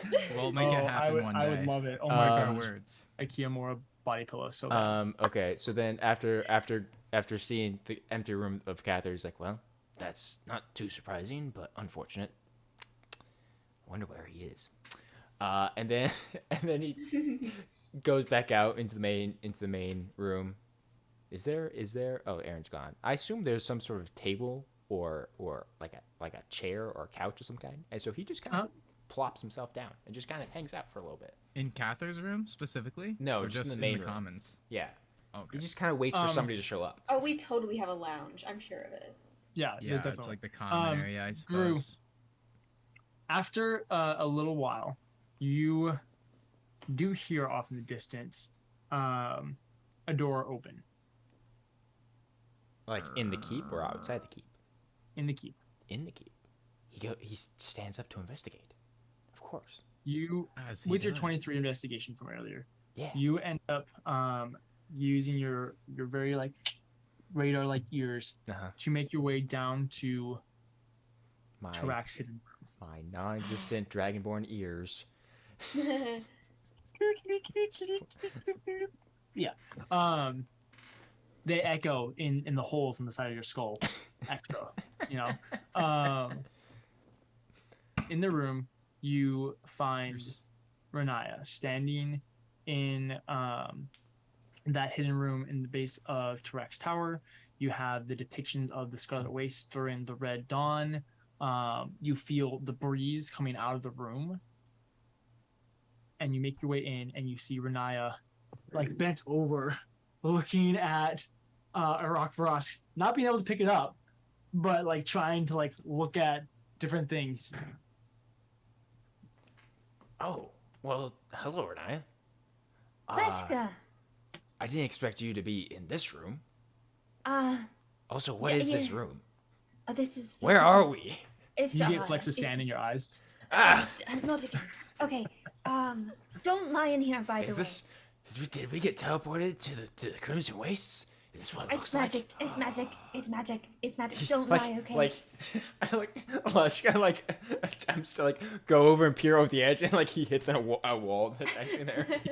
You go over. You have to go around the 4 chains that are keeping the Spear of Grumsh down to the ground. Uh-huh. Also, there's the way that the kind of enchantment works is, yes, there's a solid wall that you hit, but before you hit it, you actually get like a sense of vertigo per se, as like suddenly you're like not really there and you're kind of feeling nauseous as you're like, the difference between what your eyes can see and what you can actually like physically feel and stuff like that are off. So you get almost like motion sickness in the room if you try too hard to like move about along the walls. Whoa. He just like takes a couple steps back. Like, Leshka, I need you to help me. I'm trying to look at this. What are you looking at? What? There's writing on here, and it's important, and I need to figure it out. Okay. Leshka walks over. Then Looks at it. she gets out the note thing, and she does show Leshka the like scrap nappy thing. Okay. Leshka, you immediately notice that Renaya has stolen. Yeah, she's taken something From the out of the scholars. library. Look, okay, like this matches the text here, and I need to figure out why and what I do with that. Oh. Okay. Okay. Right. It's similar to Ruat. Uh-huh. Can Does it like come apart? Does it disassemble? Do you know? Can I see the parchment, please? Are you going to take it? Maybe. You can't tell why I'm here. I mean, No, I you can't like have it. Leshka immediately gets teleported to the entrance. like it's fine that you have it. It's just like You can't lie. You will get teleported. We're not Are in you the going to take this library one? right now, so it's I like, can't keep it in the library right now. I need to use it. oh, okay. I have you. Like it's gonna. Yeah, It's fine. it's okay. Nobody else was using it. Nobody else was even looking for it. Yeah, okay. All right. Well, okay. So he acts like Leshka actually like leans over and like looks at like the hammer. Access the lore. Yes, yeah. you look at Iraq Varas. Mhm. You turn your head over, and it's pretty simple. It just says, so there's like the shaft of the hammer, and there's a little ring around where it connects to the head. I hate both of you. I saw you're all disgusting. I can't help it. It's funny. It happens every time. It's Aaron. But along that rim of Vestrusium, along the head of the shaft, there is. You could call it Stop. a hilt as well. You can just call it a handle. The word. It's not a handle. It's the wrong word. It's a massive shaft. What's wrong with that? Oh my god. Can we move Okay, on? now you're making it worse. No, they need to. Purposefully. The word shaft is totally appropriate to use. Okay. We will discuss it's this engraved. later. Okay, and it just has like, but like Leshka doesn't recognize it. If you were to call it Ruat, you have like the crystal top of it and a little rod that comes off of it at the base of the rod, or not at the base of the rod, sorry, along the ring that connects the head of the crystal on the head of Ruat to the rod of Ruat I hate you both. You too. I Don't didn't even do anything. look this away. time. I muted myself so the Bring it over. podcast. Well, We're not looking at this side anymore. Okay, I'm so sorry. I was so distracted by those two. so looking at Rua and the hammer, the script seems to match. yes. Okay. Now would Leshka at least recognize like that this is like ancient celestial? Roll a religion check. Okay. That's a 26.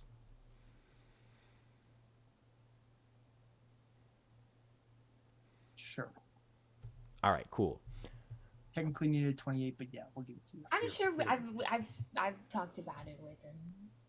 Okay. Mhm. All right. Yeah. Very okay. Interesting. And like usually is like Catholic. Leshka like actually is like now like he's like squinting and like actually like really invested and like curious about it himself.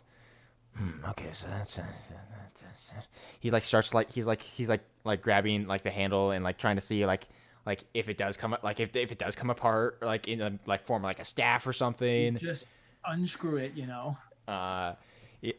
He will I mean true because why not, he'll cast detect magic. I don't know if he'll do anything, but he'll do it. Okay. You cast detect magic. The entire room is enchanted. Yeah, great. Many things on your person and Renaya's person are enchanted. The hammer's enchanted. Ruat's enchanted. There's a whole lot of magic in this room. It's kind of blinding. Yeah, There's yeah. so much Okay. magic, though. Okay. And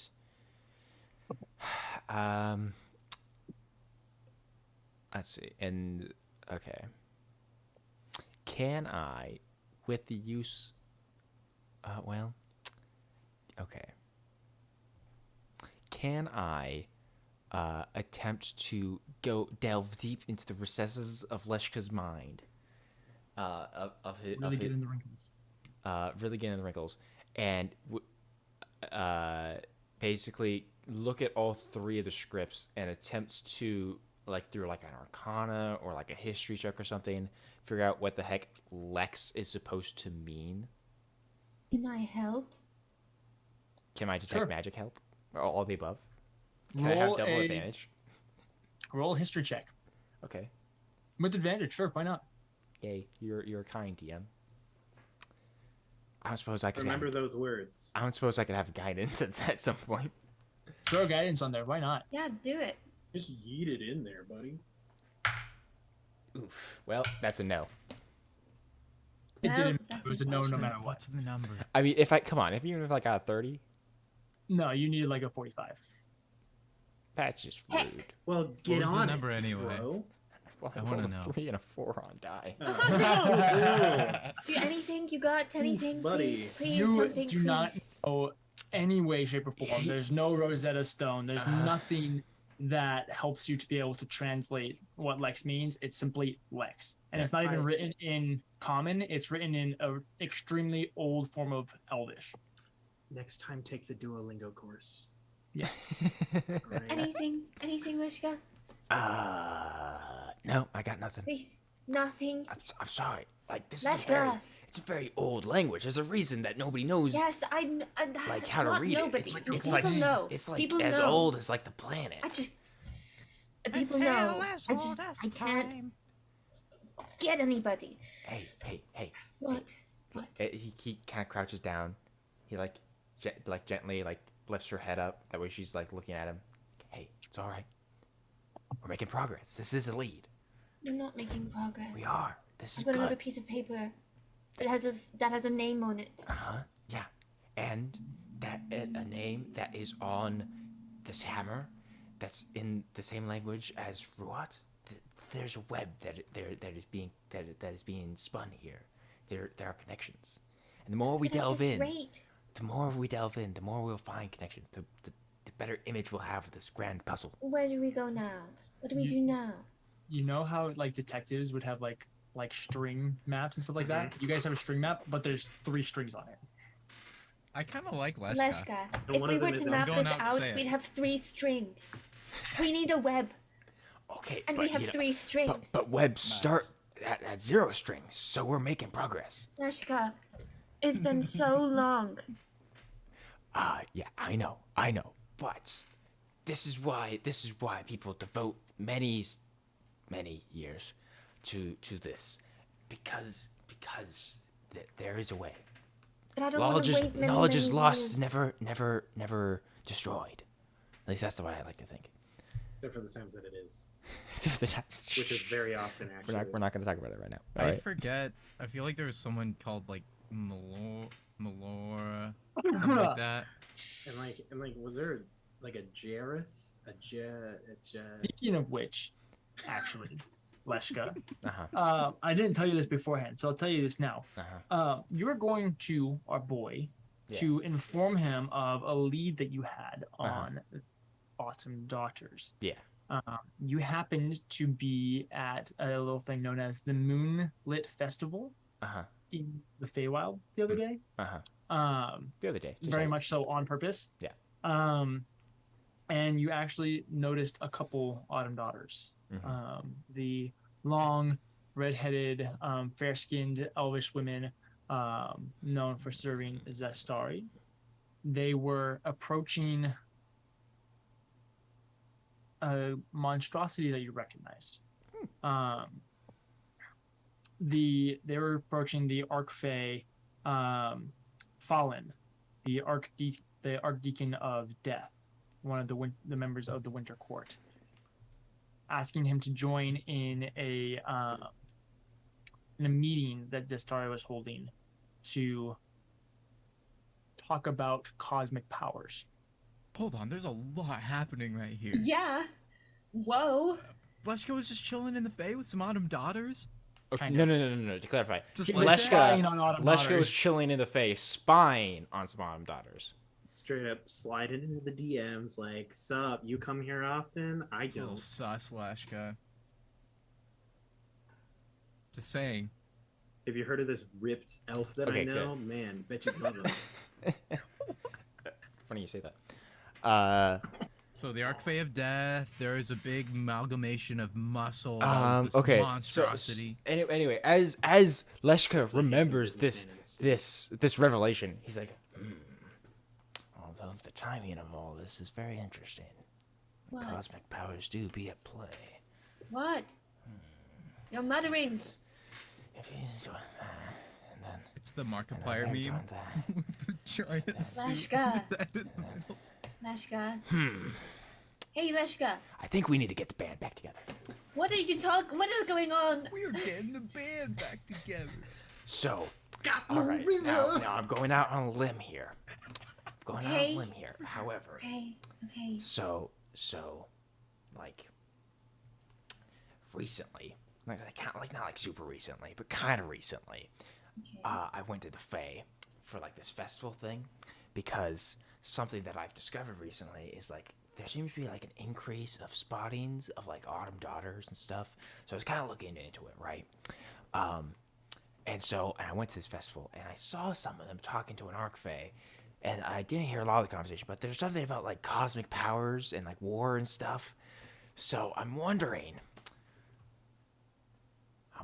if it's connected. It's like a loose thread over here, you know? Like we have ancient celestial language right here talking about like Yes. the times of like the trial, right? Okay. Yes. The time of like the Where gods. did you get that from? Is that not where it's from? Is it older than that? I'm sorry. You have no clue. You know nothing about this language. I know it's old. Well, Wait, what about Ruai? Does he know it's tied to Ruai? Does Renaya know that 'Cause information? Ruai has I mean, lore. Ryan knows that information. Well, Renaya knows that this language is the oldest language in existence because Grotz told her that. Yes. Okay. Look. Anyway, so then you got this like This is ancient Lex's celestial job. language, which is tied to I- like something like really big, I think. I And, like, need you got, like, to get a Ruat, hold Nice. of a and god. Hammer. What? I need to get a hold of a god. A god? Just like any Yes. god? Did you have like Malice? I just. Can you talk to Malice? Malice wasn't around during. This is the freaking Alice wasn't oldest valuable language. as per usual. This is the oldest language out there. I need one of the oldest things out there to tell me what to do with this stuff.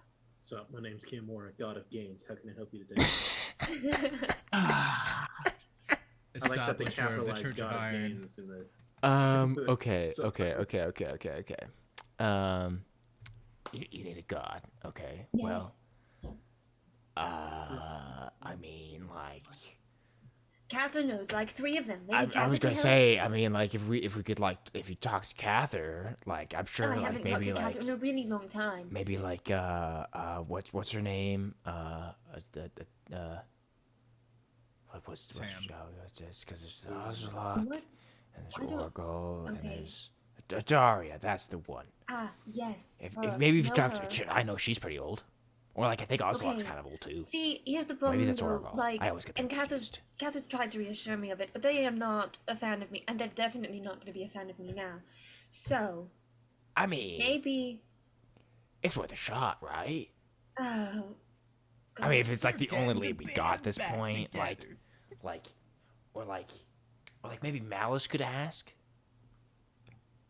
Like I think like maybe Adaria kind of likes Malice, right? Like that's kind of like he like was made by her or something. No. But okay. This I'll is like figure it watching out. 2 brain cells like try and come up with a thought. It's okay. so much. I'll figure it out. Eventually. 2 atoms and a whole bunch of empty space, So- and they're just. Also, thrown speaking of into Cather, have you talked to Cather at all recently? No, I haven't talked to him in a really long time. Did you both just say talking? Talk. I think I did. Talking? You both just said I have not talked to Cather. I've not talked to him in a really long time. I think the word you guys are looking for is spoken. I have not I have not spoken. I have not speaketh unto the Cather in probably over a year now. That's a really long time. That's a really long time to not talk to a friend. I know, it's just slipped my mind. I've been preoccupied. Well, interesting. Anyway, do you want to maybe get out of here, get some like food or something? It's really late at I night. hate you, let's go. Let's go. Let's I need go. another pick me up. We should get As another this is coffee. going on, we're gonna move on to our boy Evan. You know, I also want to throw in here. I know it's Actually, I Abenthy's love Flash- turn, but I we love are Flash guy. about time No, for no, a break. I just noticed that. Let's throw We're it actually in. gonna take our break real quick. Not let everybody play the first half of the No, episode. you're good. I've been having a blast, dog. I got my map of the keep. Nice, I got it, and I've got all the traps laid out. I'm ready. nice. Yeah, we're gonna be back in like 10 or 15 minutes. Don't go anywhere. Also definitely stick around for the break because there's a little something happening. So don't miss There's a that. little something happening. Something. Also, Aaron, I was Oh. cracking up earlier when you tossed your pencil and it fell, and then you're like, Look, dog. I don't think you understand how hard it is for me. I have short arms. It's so hard for me to reach the ground in this chair. it made me That laugh. chair so does hard. not roll. It is a wooden chair. No, it's a beefy old wooden chair. All right, punks. So stop laughing at the fat kid and get over it. We will be back in 10 or 15 minutes. Don't go anywhere. We're having a great time being back. Hope you guys are enjoying it. Don't go anywhere.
All right.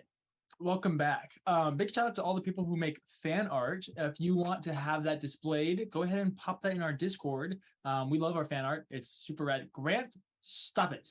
Look, this You is get one now downtime. This too. is downtime. We're just hanging out. You know, thanks to chat for all the fan art.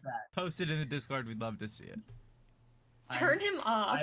I apologize for Grant, but yes, please make fan art and post in the Discord. We love it when you guys do that, and then you get shown off on the stream, which is kind of fun. We're gonna pick up with our newfound friend, Ebonthi. First and foremost, please describe what Ebonthi looks like, and what his general deal is, and kind of why he's here around, kind of what's going on with him. All right. Well, Abinthy is he's an older human, like not into like old. He's not like ancient or anything, like later midlife. You can tell that at one point in time his hair was like oil black, but it's starting to get a lot more gray around like the back and the undersides of it. A lot of gray hair is just kind of floating around. He's wearing kind of an oily leather bucket hat of sorts that has a little gem that dangles off of it. He has a deep blue robe. It looks kind of like a leather vest, not for like armor or anything like that, but just like, kind of leather vesty. Below that, he has an overcoat, and then below the overcoat, he has just a normal plain white shirt. Standard leather pants, and basically just thin leather boots. So much leather. He has a little like little pouches hidden all around his, like underneath his cloak and on his belt. One of the most striking things about him is his eyes. Edward, who has known him for a little longer, would notice that the color of his eyes actually changes depending on his emotions and the activity. Most of the time they are a deep blue with flecks of gold, but when he casts magic or does anything, or gets very interested in something, the gold actually becomes more defined. It becomes almost like thin golden lines. And when he gets angry or upset, his eyes darken and the gold almost like winks out. He also has a rather unique looking cane that, instead of having a normal like place to put your hand, it forms an oval loop that has another metal ring on it that has little bobbins and spools of thread all around that metal ring. He is a tailor who is currently kind of working at Gambit's Keep because he requested from Edward to allow him to help with the construction and enchantment of the keep. And he's now currently working kind of as a groundskeeper, maintaining the magical sigils, making sure that the teleportation circle is running correctly, maintaining basically anything that falls apart. And if I may point out real quick, character description so long. If I may point out real quick as well, there are, as we have stated, secret rooms that each member of the keep hold. And as you know, these rooms need to be kept secret. Not even the fellow members of Gambit's Keep know what each other's secret rooms do, other than Tarak. So Abinthy is in the know of pretty much all of it, because he is the one that has helped set any traps, enchanted anything that needs enchanted, positive and negative, I guess. Like he would be able to tell you he is the guy. Yes, and he doesn't ask questions, so Edward trusts. Yeah, Tarak's room is just an extended use of hallucinatory terrain, stuff like that. He's done all the setup and fancy schmancy enchanting and things. So, yeah, that's who Abinthy is. Beautiful. He has a very defined jawline. Does. According to chat, anyways. Yeah, you start your day just as you normally would, however you go about your normal mornings, prepping. What do you do for your morning routine? Oh, well, I'm a very light sleeper. Abinthy, sometimes he doesn't even sleep all the way through the night. But he gets up, crack of dawn. First thing he does is he goes to the kitchen. He manages that entirely by himself. There are a couple of other people who work in the keep, just also maintaining things. He's good friends with the chef that's there every Thursday. No other day, because like, why would we hire you to not make food for people? But yeah, it makes us food, and then he goes about just mending any sigils that have become damaged, sweeping up the place, making sure dust doesn't settle, making sure that the traps haven't been set, and then he probably gets to work trying to figure out what the deal is with this teleportation circle, because god dang, it's a pain in the neck. Yes. You begin making your way, knowing that Edward recently requested to look into the teleportation circle, as he was every once in a while having issues with planar beings being attracted to it. You've been doing a little bit of research. Go ahead and do a quick Arcana check for me. Oh my! I know this is Arcana, you weird. said? I'm like asking you to do things that you're good at. This is never happened with absurd to drag. me. 25. Yeah. So after doing a little bit of investigation, looking into the teleportation circle itself, you also know that everything about magic is always interconnected, and so the weaver ever present. And so when the immediate suspicion of being like something with the runes was off, or maybe the embroidery was off, when none of those showed up to be wrong, you started looking outward at some of the environmental effects that could be affecting it. Quickly realizing that you are very much close to the island where Terracolomos's castle is. After doing a brief investigation amongst the castle, you began to see a lot of evidence for there being a natural planar portal somewhere on or beneath the island. Due to the nature of how similar those two things work between the planar travel and teleportation, you think that somehow those are starting to link together a little bit, to the point where creatures that are attempting to travel through the planar portal are getting stuck. It's like nether portals in Minecraft. I was just about to say that. I was holding my tongue this whole time. Yeah, there's a highway. literally Just like sometimes you end up in the wrong. Yeah, it's portal. like When nether they're portals close are enough too that they close to link each other. together when they really shouldn't, and then you have to like Oh go my break the gosh. other one because it's always annoying and it's just Ugh. never a good time. Just the Yeah. worst. So you're not quite sure what exactly you need to do.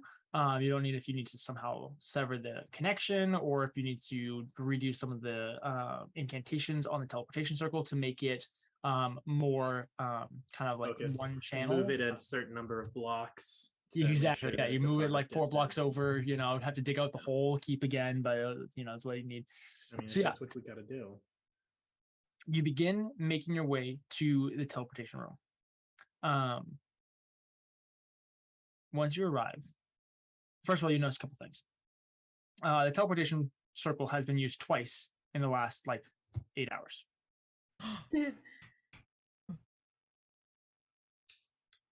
Upon further inspection, it's actually thrice.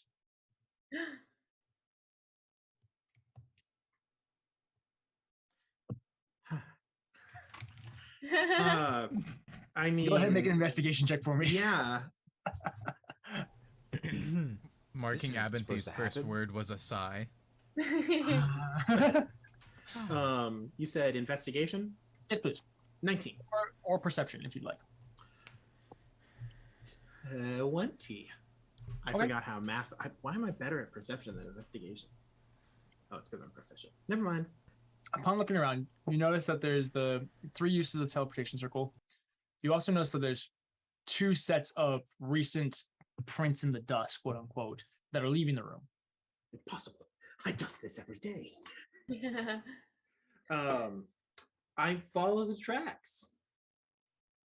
Okay. I get prepped and ready for murder.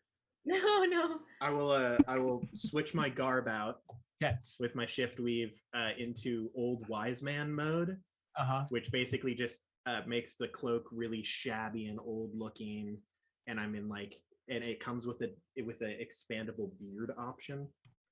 And I pull my hat down low and I start hustling through the queue. Oh my god. You just trying went to old find man mode. These, Okay, these tracks. Well, this is the exact opposite of what I wanted to happen, but that's okay. We'll make it work. You shift into old man mode, and as soon as you do, you know that you have an extremely strong presence on the weave, and being one who's so familiar and in tune with it, just the demeanor in which you carry yourself can affect the weave in and of itself. Oh, that's neat. As you turn and you go, you hear behind you now, still in the teleportation room, these clicks and snaps as what sounds like claws come behind you. As you turn around, don't need that sticky note. There we go. We got a book. Kind of fading in and out of corporealness. I think that's a word.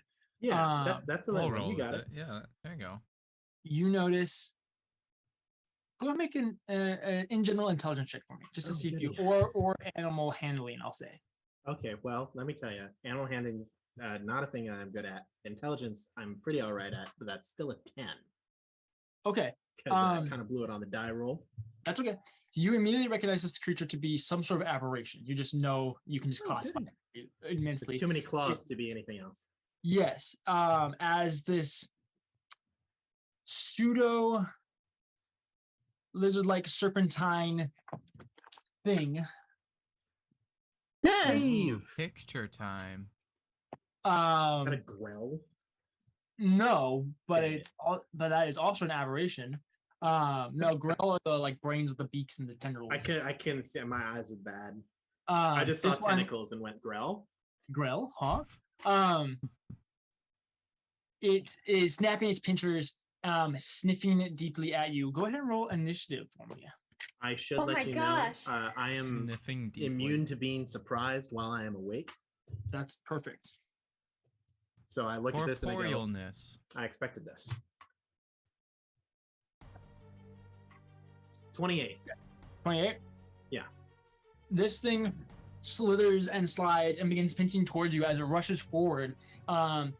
You realize with the intention of not really caring about your physical form, but being very much drawn to your mana, to your potency amongst the weave. What are you gonna do? Oh, sweet. So it's like on this plane, like it isn't in the ethereal plane. It is on this plane. Excellent. I go full Gandalf. I completely forgot to mention. Scurrying behind me, there is a crochet weasel. No. That just kind of runs behind me. And that's a Like, very important actually? detail. Yeah, it's a crocheted weasel. We could sell this. Keep it going. We could monetize My this mind weasel. is always on the merch, Grant. But I will put my staff down point first, and I would say, "Foul beast." I don't remember my accent. I'm new to this. Be gone! And then I'm just gonna yell, "Terpsichore!" Unsheath my blade, and the little staff it clatters to the ground, and then the weasel runs over, grabs it, and drags it away, just so it's not in my way. And when I shout my keyword Terpsichore, the haste spell will activate, thanks to my contingency. Heck yeah. And then I'm going to yeet harder than I've ever yeeted before. Yeet! Do it. I'm going to move towards it and cast Booming Blade. Okay. That's a thing that I'm going to do. Do it. Okay. Does a 19 hit? Wait. Still a 19. Yes, it is a 19. 19 hits? Yes. Sweet. So Booming Blade does some damage. First off, I'm not prepared. I've never played this character before. Give me some slack. All it took was a crochet weasel to usurp all three of you. You know, it's fine. It even I, touched yes, pockets. I saw that. That's message. impressive. We know Abinthy is completely competent. Okay, You know, if so he let's wants see to here. kill an aberration on his own, he's gonna kill an aberration on his own. You know what I'm saying? I That's why mean, we it's a hired very this guy. anyone in the keep definitely hears this Mm-hmm. because it's a big boom. Lovely. So the first attack will be, let's see. That's 16.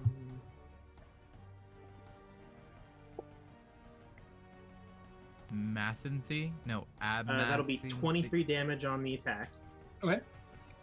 I will expend a charge from my fulminating tome Okay. to knock it prone. Okay. Then I will use my hasted action to stab it. Do it. I stab at thee. Yeah, it goes rushing towards you, and with Stabbing thee. like Yes. reveal the hands of God that is you as you suddenly move at twice the speed, quickly cracking a booming blade across it, sending it flying back. It doesn't actually physically make a noise, but you do hear a in your mind as it like squeals back. Yeah, and then you stab it. Great. So this- 18 on die, so that'll be a 29, yes. I believe. Oh, what? And this booming 29. blade, That's- 21. I have a Oh, I plus thought you 11 said to attack. Fine. I was like, you have like a plus 21. Holy crap! No, I'm not that crazy. Not So yet. we all hear this boom, I assume. We're all You're not here. Oh, I'm not here yet. Gotcha. I will also expend a charge from my blade to add an extra d6 to the damage. Do it. Okay, that'll be 13 damage on that, of which one of it is force damage. Okay, great. Not sure if Yeah, that matters. you send it knocking it prone and driving your blade into it. It screeches and squeals as it kind of writhes around beneath you. Is that the end of your turn? I'm going to now step out of its range. Okay. Yeah, it'll attack you, Do which I it. know is what you want, but I dare you. does a 18 hit. No. As you step away, it reaches out with a pincered claw to try and grab you. And I just don't. I just no. Yeah, It's a little no. magic. Look, I cast Mage Armor every day, bro. So, nope. I'm done. You back yourself up. It like kind of screeches itself, like kind of slithering beneath itself to kind of rise itself up, almost like a cobra kind of coming to itself before rushing towards you again. Goes. I'm gonna need you to make a charisma saving throw for me. Ooh. Oh, that's things that I'm not as good at. Da-da-da-da. Charisma saves. Works. Not as good at those. It's a 10. I'm not very No. charismatic. Uh-oh. You are possessed. Oh, that's not good. No. Possession in the first episode of chapter 2. That's of super book not chill, 1. dog. First of all, why did I even? Oh, that's why. Gotcha. Have all over so I again. hand you my didn't even character sit in a sheet. chair. I'll just leave now. So you are still Oh, no. hyper aware of everything that's going on. You're still very much conscious within your body, but you just don't have physical control over your body. Okay. Oh, this- question. Can I reaction turn that into a 14? Will that change anything? How are you doing that? I have the option because I'm the wizard that I am to, as a reaction to being attacked or like a saving throw, to either add a +2 to my AC or +4 to the saving throw. Arcane deflection. Meets it, beats it. 14 to the DC. Yeah. My mind closes for a second. I go, Ooh. no. It disappears as it like very ghostly like goes through you, and then it looks like turns around, and it has this huge look of confusion, as it very much should have possessed you, and then it just didn't. Does that mean that it moved towards me? Yes. 3d8 damage. Booming blade, buddy. Oh my goodness. That's why we. Amysty's so cool. Oh, just you wait. Just you wait. That's only a 9 extra thunder damage. It explodes. Yes, it does. Centipede just became a centipart. My bonus action, billow my clothes. You stand there, guts dripping off of you, cloak billowing, and then kind of go back into like your little old man form, realizing that you're gonna have to clean all this up. As there's It's like guts Yoda. spewing everywhere. Grab him. Yeah. You kill the quarry. What are you gonna do? I clean myself off as best I look. I can shift weave my clothes into different clothes, so I'll wash these clothes later, and I'll shift weave back to my tailor garb. Uh-huh. Yeah. You don't have like prestidigitation or something like that? No, I have mending, the vastly superior spell. But you can instantly clean yourself off. But I'm good enough that I don't get dirty, except for times like this. Something blows up on me.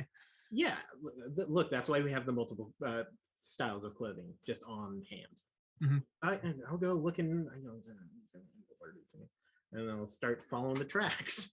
But you begrudgingly start following the tracks.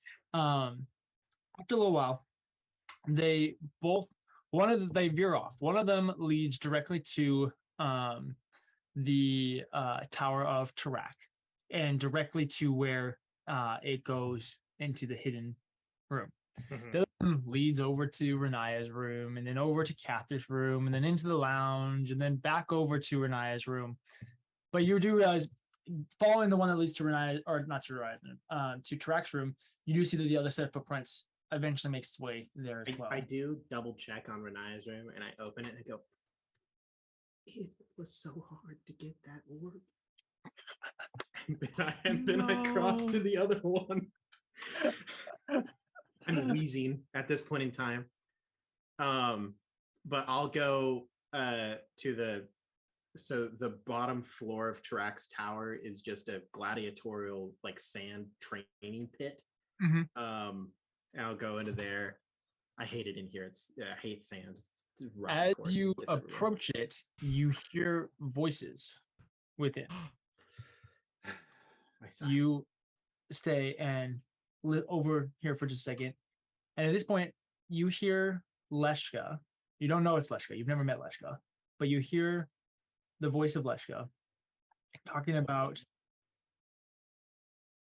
the Moonlit Festival. The Autumn Daughters. That's true.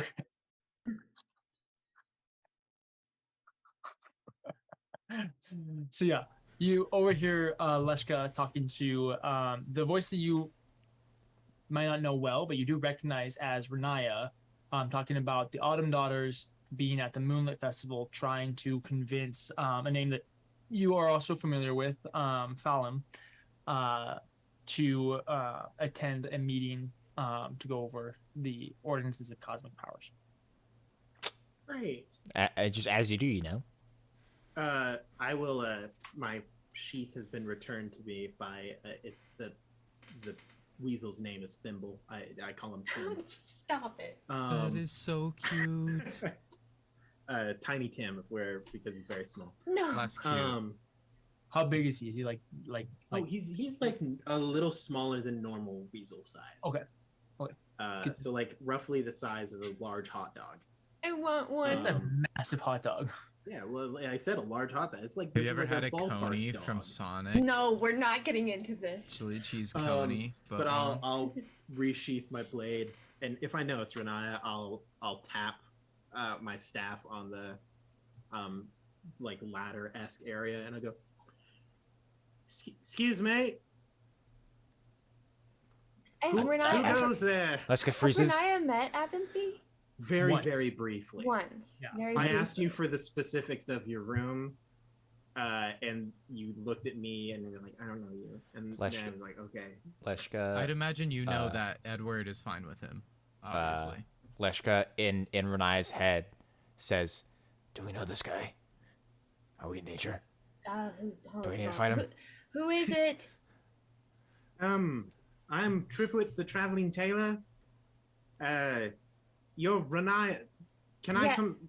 Do you want to come Oh, up or should I no, come down? You can come down.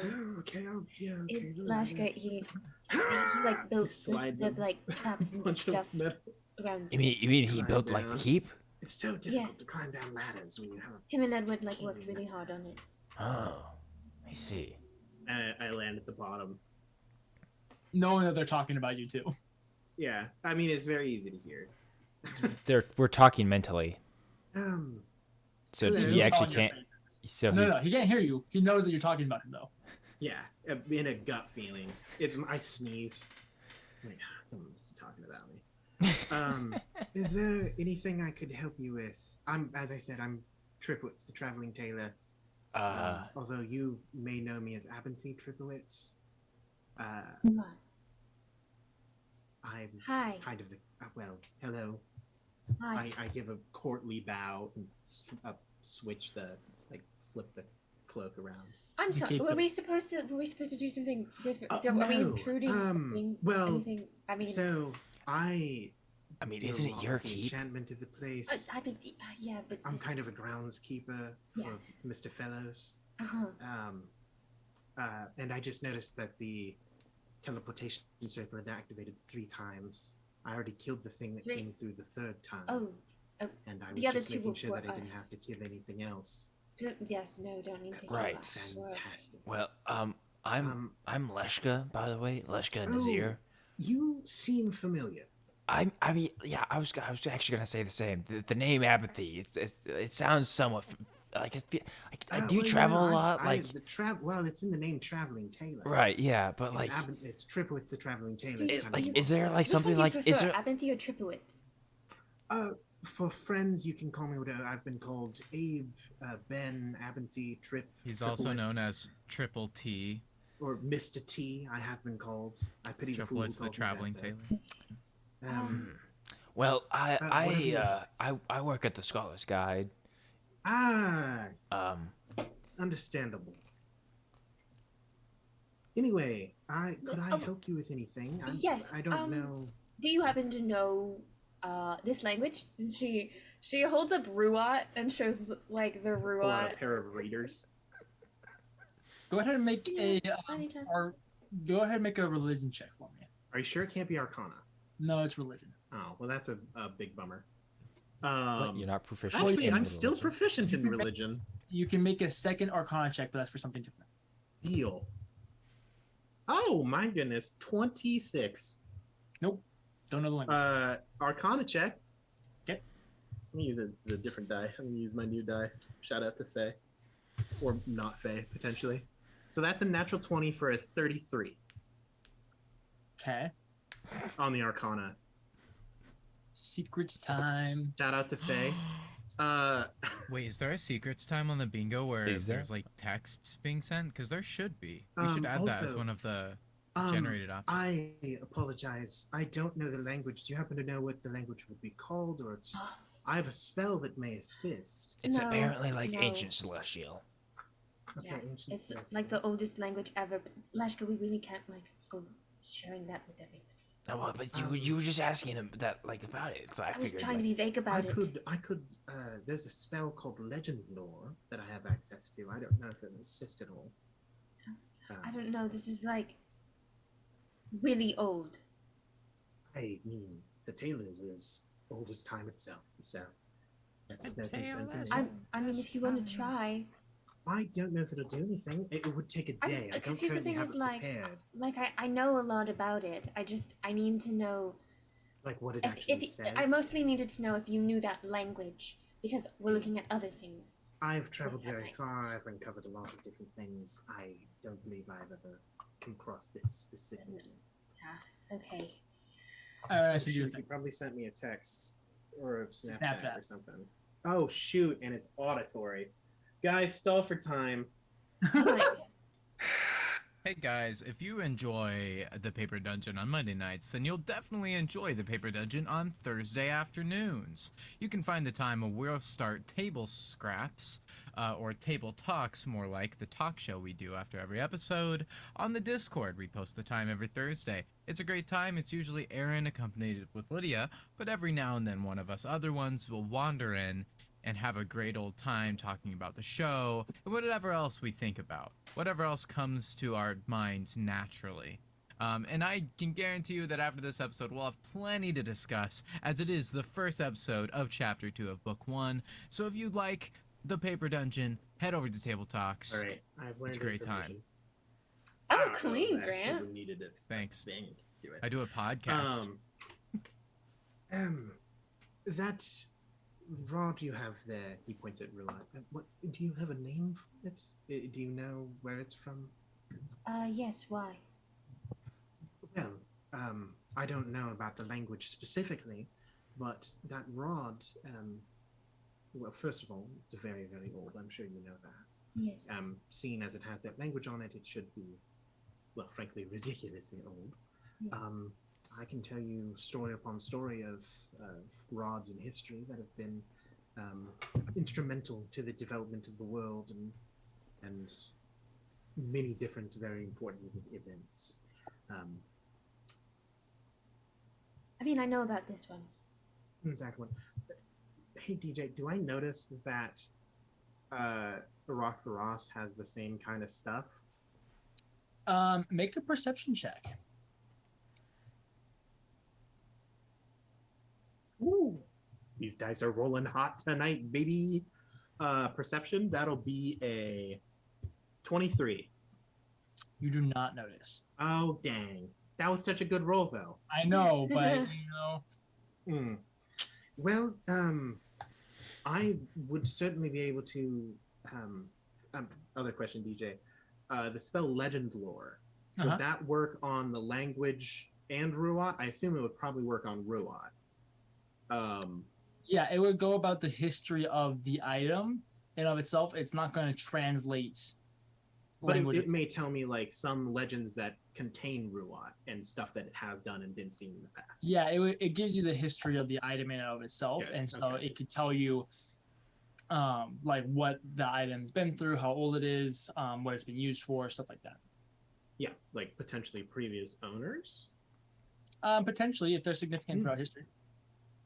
I don't know if I could do anything about the language, but the rod I may be able to obtain some information about, whether it be where it came from, important events in history that involved it, I mean, anything along those lines. I already know enough about this. It's complicated. Yes, I'm sorry. In that case, I doubt that I could help you. This language is not known to me. I've perhaps seen some evidence that I may have thought was chicken scratch at the time, but as I said, I've been a lot of places. It wouldn't be that surprising. You don't happen to know any, like, gods, do you? Oh. Like, personally? In what regard? Like, okay, so this is, like, the oldest language there, and, like, there is. And so, if we can get... Maybe so like... you're looking for a translator? Essentially, kind of, a little bit. Oh. Yes, I've encountered some gods before. I don't think that they would help you, much less me. Most of them are not on incredible Aaron, terms with me. Go ahead, roll a history check for me. Do we think? Dang, these dice are hot. Do we think that perhaps there's a different old being that would help us other than the gods? If we could maybe convince. Aaron, what'd you get? 28. So as Leshka says this, you happen to remember a little bit of lore from the history of the world, being the fact that the gods are not the oldest creatures in existence. In fact, before the gods were instated, the Archfey were the ones who took care of the world, along with many of the ancient ones. You also you would know that there are a couple ancient ones who have risen to divinity, so those would be probably one of the few that would be good of the actual gods or to talk to, or that like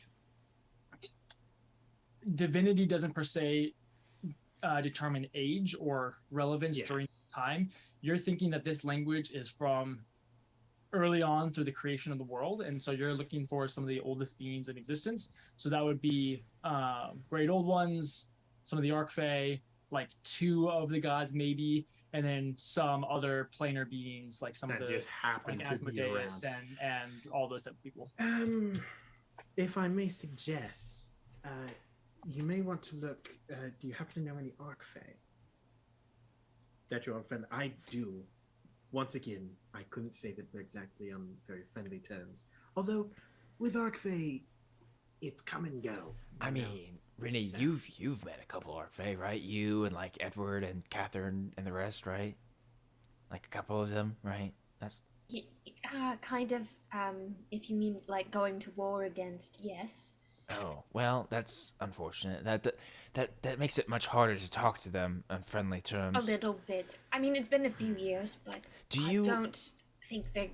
Oh, and Tarak was here. He could flirt up Lady Morantar. Yeah. I mean, do He- either of he you, was a- he had good words. He had a way with them. Mr. Tripowitz or Renee? I mean, do either you know anything about the Archfey Thalin, perhaps?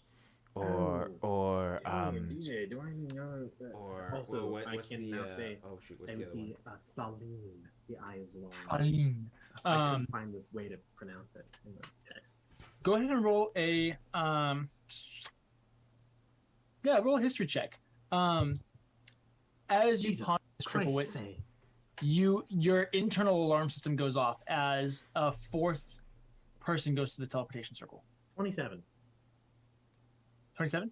Yeah. You know of a little bit of Thalin. Thalin. You know that he's the Archdeacon of Death. He's amongst the Winter Court. You know that in general he's actually a fairly passive Archfey. Doesn't he's get a involved businessman. he doesn't get involved in a lot of the other Archfey's business, kind of keeps to his own, basically attends to his duties, and doesn't make a muck up thing. Like when it comes to Archfey, especially Winter Archfey, he's really pretty passive. Mostly because his job is to deal with death. And so like it kind of comes to him. He doesn't really have to worry about making his things happen. They just happen. And so he just does his job and keeps going, and he seems to have no external ambitions. He hasn't really like attempted anything in the past. He's not been among other coup attempts or other other planar power things. He's on the just court, been- but they have their own problems. Yeah. Yes, the Archdeacon of Death. I know of him. I may have played a round of cards with At this him. point, I need to hear go them check and the door. arrive. Ah! Who goes there? Oh, wait, so do I hear Triplets say that? Yes. Okay, cool. Oh, do I also see the mess that was left by that critter? Yes. Oh, Edward just goes, yes, Triplewitz, just the one I wanted to see. Did You stepped something over happen in here? It I seems poked to my be a head up mess. Did you from the tower, from the little trapdoor, and I go, did you notice that Symbol there's a up big on your mess shoulder. here? Wait, yes, I incidentally kind of caused it. But Edward? it's Renai couldn't- like peeked up. Your friends are down here. Edward, Edward's Edward's face lights up. Start walking away. Edward's face lights up, and he goes to wherever Anaya's voice is, ignoring Triplewitz now. I start And cleaning the mess. once he gets there, he's like, Renaya! And he Edward, you have opens a it- he op- beard! I do! He opens his arms for a hug. She immediately hugs him.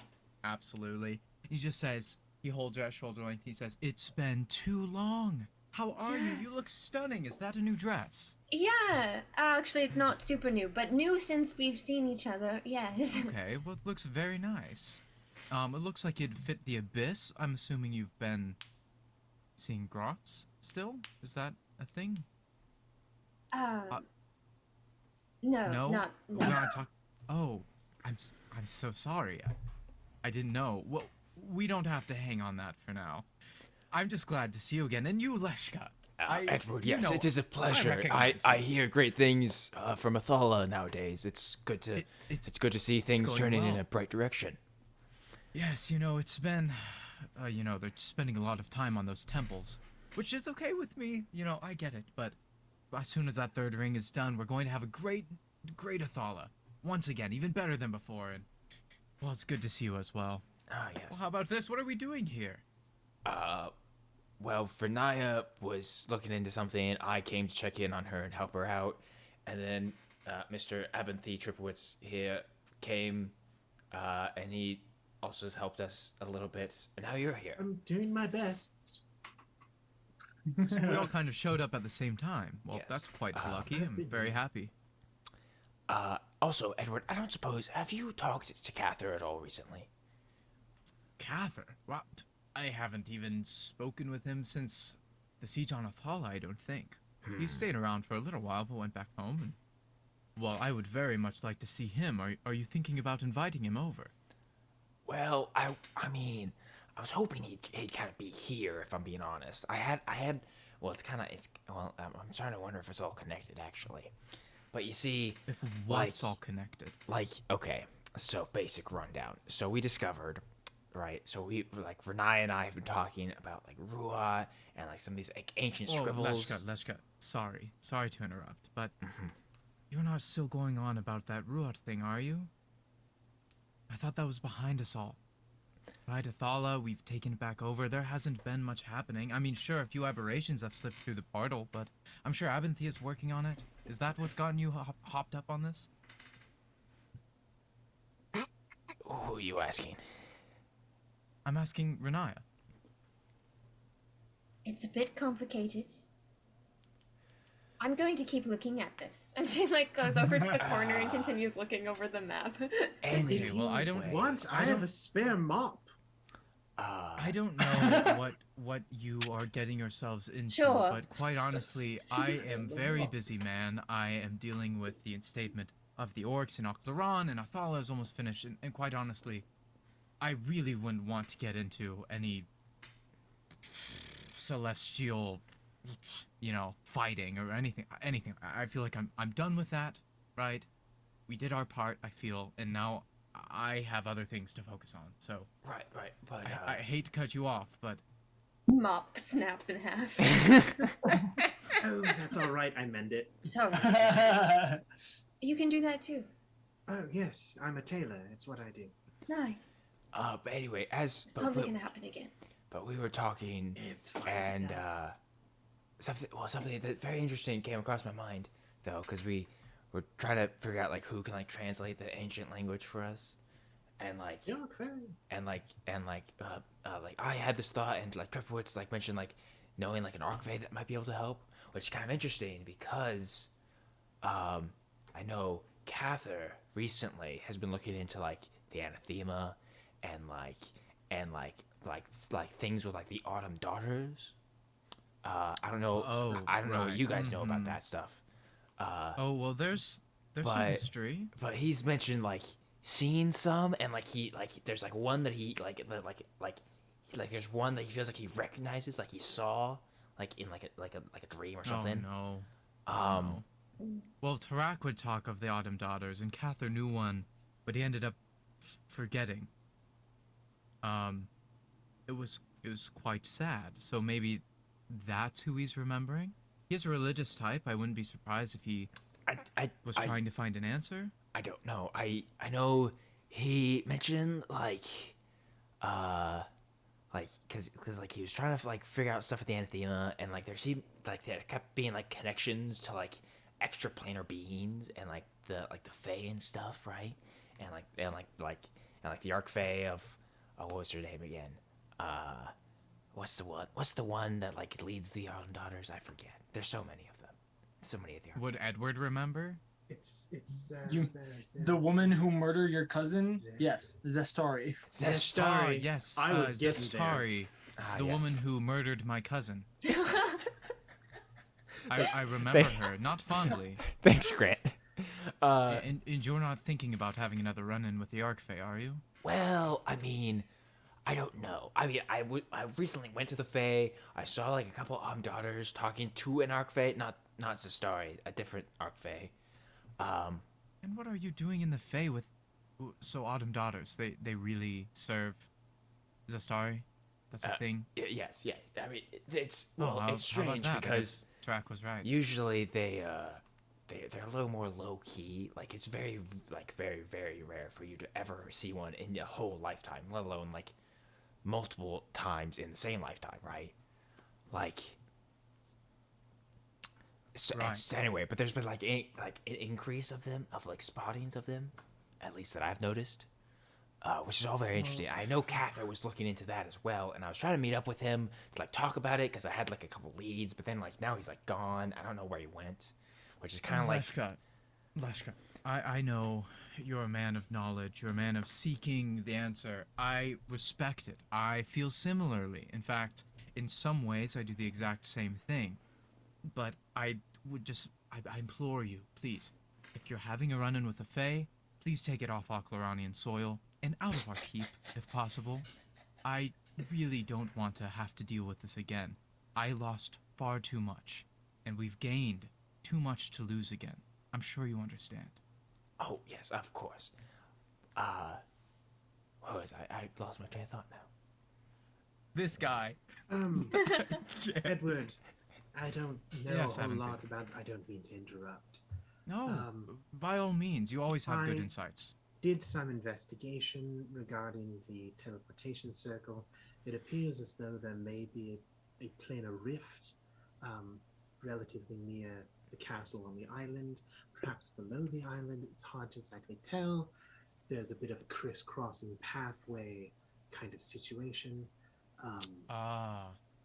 The portals, they're interfering with one another. Yes. So sometimes they'll just be going and there's an offshoot and they just happen to get caught in our teleportation circle. So what must we do about it? Well, we do you can have a either move solution? the portal, we can add defenses to the portal, or we can try to get rid of the rift. It wouldn't be the first time that I've had to sew up a planar rift. It isn't easy. You've done that before. I would really prefer not to move the portal. You know, that's a whole nother construction project. Mm-hmm.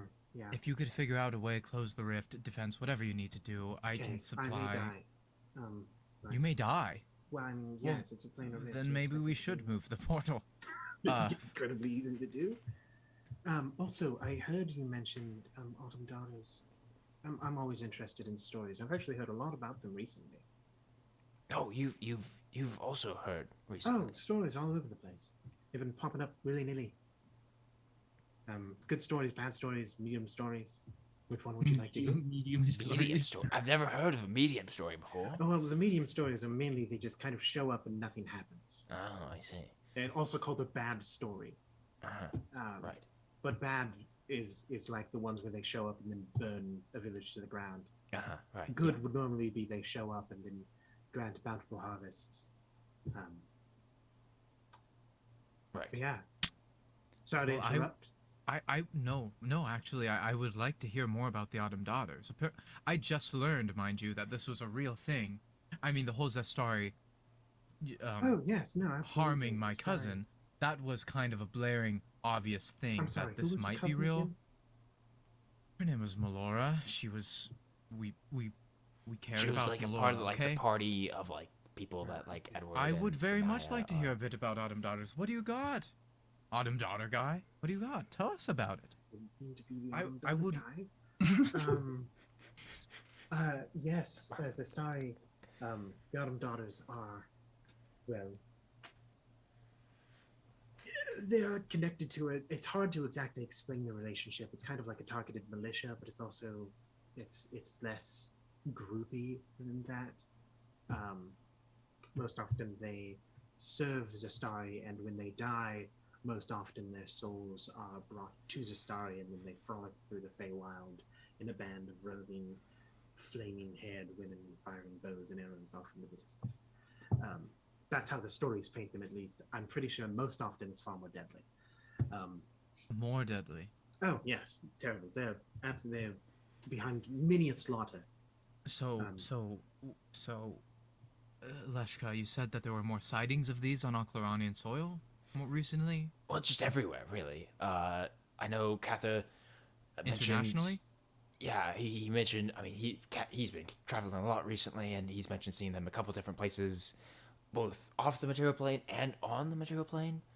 And I've I also spotted a couple here and there myself. It's just very interesting because, again, like, it is very common that most people don't actually know of their existence at all because, well, it's, most people die. And to be clear, you, Renaya, and Leshka are here to get to the bottom of this Autumn Daughter problem? Well, it seems like there's chances that there's a connection between two different things here. Yeah. Leshka, you also remember the last time that you saw Cather, he was leaving with an Autumn Daughter. And last time I saw Cather... You already knew that. I told you that like 7 days ago. Wait. Oh, no, you're correct, but I forgot. Hence the fact that I've been giving you so many hints this whole time. Okay, never mind. Anyway, keep going. The DM. Keep going. Anyway, we'll probably get into what I've been hoping you guys to get to for like the last 30 minutes. Anyway, yes, but and I should have mentioned this sooner. I do apologize. My mind is as out there, but like what started the whole like Autumn Daughter stuff, like Cather met one, and he last I saw him, he was with what traveled with one somewhere. Yeah. Kind of crazy. That was 6 months ago. Thank you, DM. You say that 6 months ago, you say? So it's not Melora, a different one. Was Melora an Autumn Daughter? I don't know. Zastari seemed to care. Renaya, you've been trying to say something. Yeah, what's up? I don't have it prepared, but could I have spent some time to a little switch to get sending prepared? Sure, why not? I don't care. Yeah. Do it. Okay. You guys keep going. I will do sending to Cather in a second. What's he doing with an Autumn Daughter? I mean, I don't know. But now, do we think? He better not be in love again. That would be awkward. Well, I don't think that's true. Wait, hold on. Do we? Wait, the Cather that you've told me about, that I've seen, the regal one with the arm, he was dating a cousin? Yes. Yeah, this seems like prudent information that I was never told. I didn't know at first either. It was a shock to me as well. Do we think that it's a coincidence that Cather maybe had a vision of an Autumn Daughter recently, and there's been increased sightings and talk of cosmic balance shifting kind of stuff, and then there's also stuff popping up with ancient languages. You know what? No, that isn't a coincidence because it's freaking Cather. And when he has a vision, bad stuff happens. I don't like the feeling of this. I came here to de-stress. I mean, does only Where's bad Cather? Does only bad stuff happen with Cather? Might I suggest, Leshka, was it? Yeah, yes, Leshka. You said that you were searching for Cather? Well, yeah. I mean, I haven't, like I said, it was a while ago that he met up with this Autumn Daughter, and I haven't necessarily heard from him since. Granted, okay. It's not exactly uncommon for him to have a hard time communicating. He doesn't have any way to do that. Mm-hmm. Mm-hmm. You know who can communicate? Renaya. What? Right? You can still do that. Yeah. Yes. What do you want me to say? She's like, ugh, I hate being the messenger boy. I also just now realized I too have the sending spell. If that is... it's my job, Leshka. Get out of here. True. Leshka's been looking for him for 3 or 4 months, and he's just now remembering that he could just call him. All right. Yeah, right. What am I saying? Remember 25 words, and if he's not on the same plane, there's a chance it won't go through.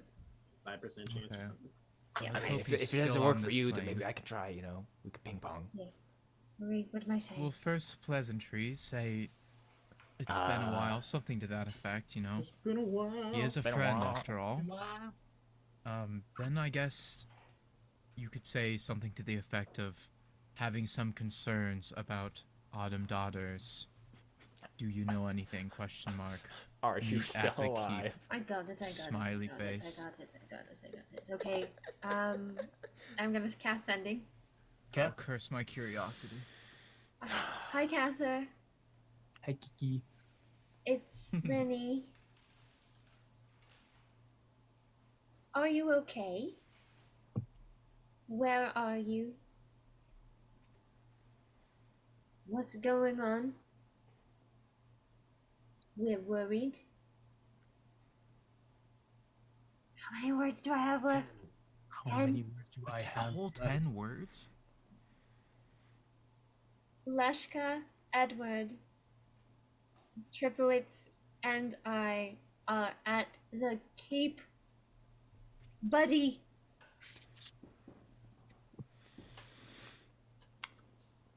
Would any of you like some food? I think the kitchen Oh, is food still would be warm. lovely. I would love to have a bite. Aventhy, I thought you'd never ask. Also, I believe the saunas are running at all times. Sauna? Oh, I Yes, forgot we put a you sauna specifically in. requested That the was sauna the- to be by your The tower. What's a best sauna? idea. It's like a hot You've never steam tried a room. sauna? Renaya, No. you must. You, Hold let's go on, to I'm the trying saunas. to. Let's I get gotta some food, listen. just- Shh. Oh, sorry. Gosh, Cather. Hurry up, Cather. You Hey. listen, wait, and listen, If he doesn't talk within the next, 15 seconds, we're going to go get food and get in the sauna. and you don't get a response. No? Anything? Go ahead and roll. Nothing. Yes! Let's get some food. Go to the sauna. Look, maybe this isn't a No, problem it's not after a thing all. to cheer for. Natural 20. You, of course, you just know that. First of all, you know that he's on a different plane of existence. Okay. You also Oh, know of that there's a course. chance that the message doesn't go through when they're on different planes of existence. Yes. You think that's what happened. I think he's on a different plane of existence. Probably the Fae. Oh, there So goes help my me if suggestion. Cather is in the Fae. Probably the Fae. That's I don't want to unfortunate. go back to the Fae. Yeah, but- the Fae is really bad. Fae's He knows bad. better, right? I Fae's mean- bad. Cather, he knows better. I mean, Maybe- I could. maybe If he's he in was the- accompanied by an autumn daughter, Could he just be fat chillin' with the gods? does that probably sometimes. not. From I what mean, I've heard about here. Cather, How about nothing this? about How her about is fat. how about I'll give it a try. See if I can get something from him. Maybe my spell can go through if he's on another plane. You know. I swear. Drew, if you talk to yourself, I'm gonna be so mad. All right, are you ready for this? All right. It's happening. So Leshka cast the sending spell. What spell is this again? What? Never mind. Keep going. What? Okay. Don't worry about it. Hey, Cather. It's Leshka. I know we haven't spoken in 6 months. What plane are you on? Everyone is worried about you. Please respond now. Nice. Nice. Wait, I have a sound for this. Nice. You actually go through. Hey. What the heck, man? Sorry, it's the dice rolls. There's like a 5% chance. Okay. Right? It's a Okay. 5%. Now- Buddy, get wrecked. Now here's the question: does Drew even know how to respond as Cather? I mean, Um, it's your job. I mean, Cather doesn't really know where he is. Yeah, Cather's. I mean, does he know what he knows what the place he's at, right? Or does he not know? Roll. Do you have access to Cather's character sheet? Oh yeah, of course I do. Roll an intelligence check. Roll an Ooh, intelligence I'm check so for my upset. boy Cather. All right, let's do it. I want to talk to Cat. Let's see. I should probably break out some of my Cather dice for this. Lydia immediately goes Why on does strike. Drew First get to talk to episode back. Cather? Because is beautiful. because it's funnier this way. This stinks. So Ooh, This is a nice. comedy Woo! podcast. I'm really Three. happy for you, Drew. You get to talk to your own Three. freaking character. Cather has no clue where he is. No clue. Okay. Okay. So, awkward. can he describe where he is? Sure. Okay. do Great. it right now. Go, All right, man. let's go. Hey DM, Cather's- what's the place look like that Cather's in? I'm gonna do this. Read this. I'm 45 Cather. words. Yay! Get take Hey that. DJ, Drew, make sure you respond as Cather and not as Kiyomura, okay? and do his voice. Get edgier. So there's a lot Edgier of doors flex. around A lot of doors. and a lot of different. I mean, I don't want to be rude, but like different creatures around. DJ two isn't words. allowed to respond anymore my with gosh. the spell. 2 words. He's so bad I at it. think different planes. I think. You get to I think. That's what you get. So you If got you want to doors, throw in you that got extra like 7 creatures. words, that was completely. Okay. Like, DJ, come on, man. lots It's of been, doors. It's been, Lots of doors and lots of creatures, and definitely on a different plane. Well, that's Cool. awfully vague. Airports is making ham and cheese sliders. I know that this Okay, doesn't, so Right. so fit in DM with Leshka's knowledge of the Fae, or not the Fae, of just the planes in general, would he know The cosmic wheel. the cosmic wheel, as it were? Does he know of like a place, a plane of doors? Make an intelligence check. can I help? Sure. I've been around Leshka a lot. Natural 20. Yeah, no, you guys are a good team. You guys know how to work together. Renai, you're very observant. You kind of know how to like coax Leshka along to make his relatively slow thinking process a little bit faster. What'd you get, Drew? Natural 20. For Natural total. 20? Oh. There are a number of different places that he could be referring to.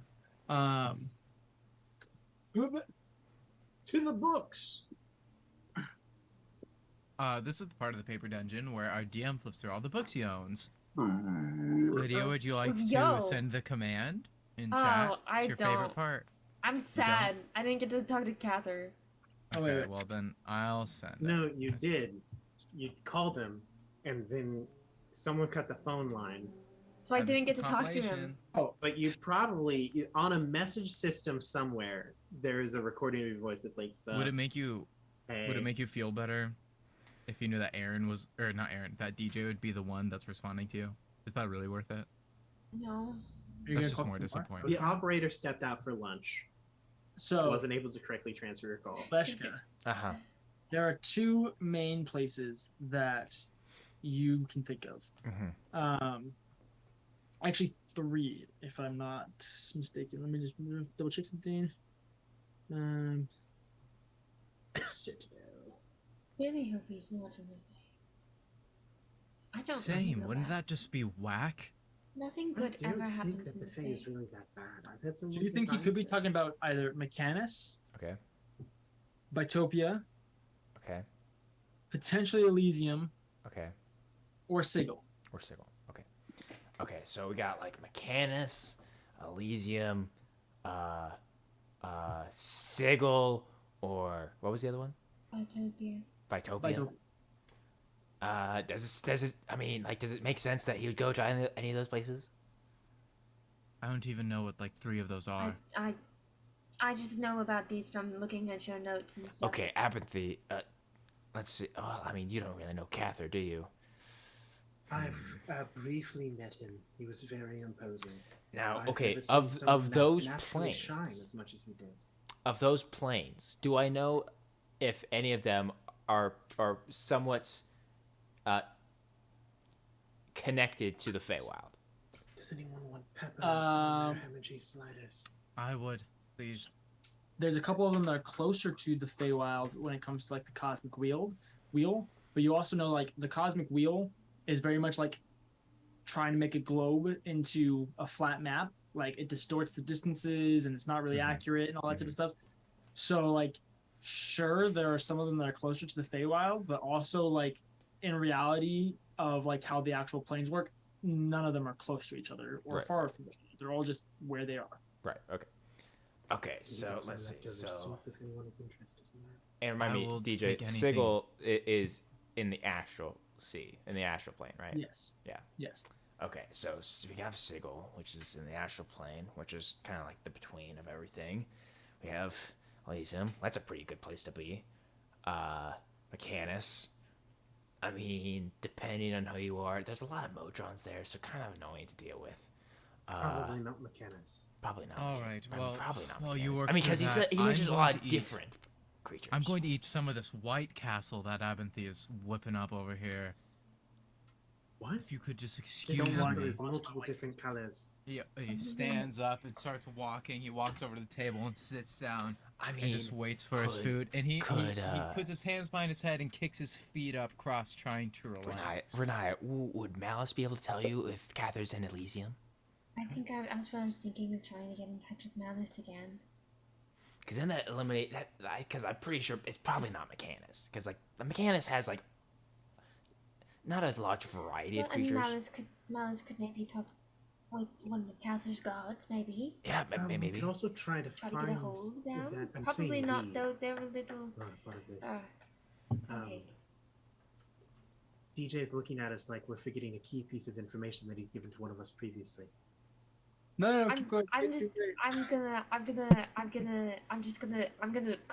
phone a friend. I grab my holy symbol. Alice, what? I need your help. Wait, we're calling Malice right now? Like a couple Malice the seconds later. God?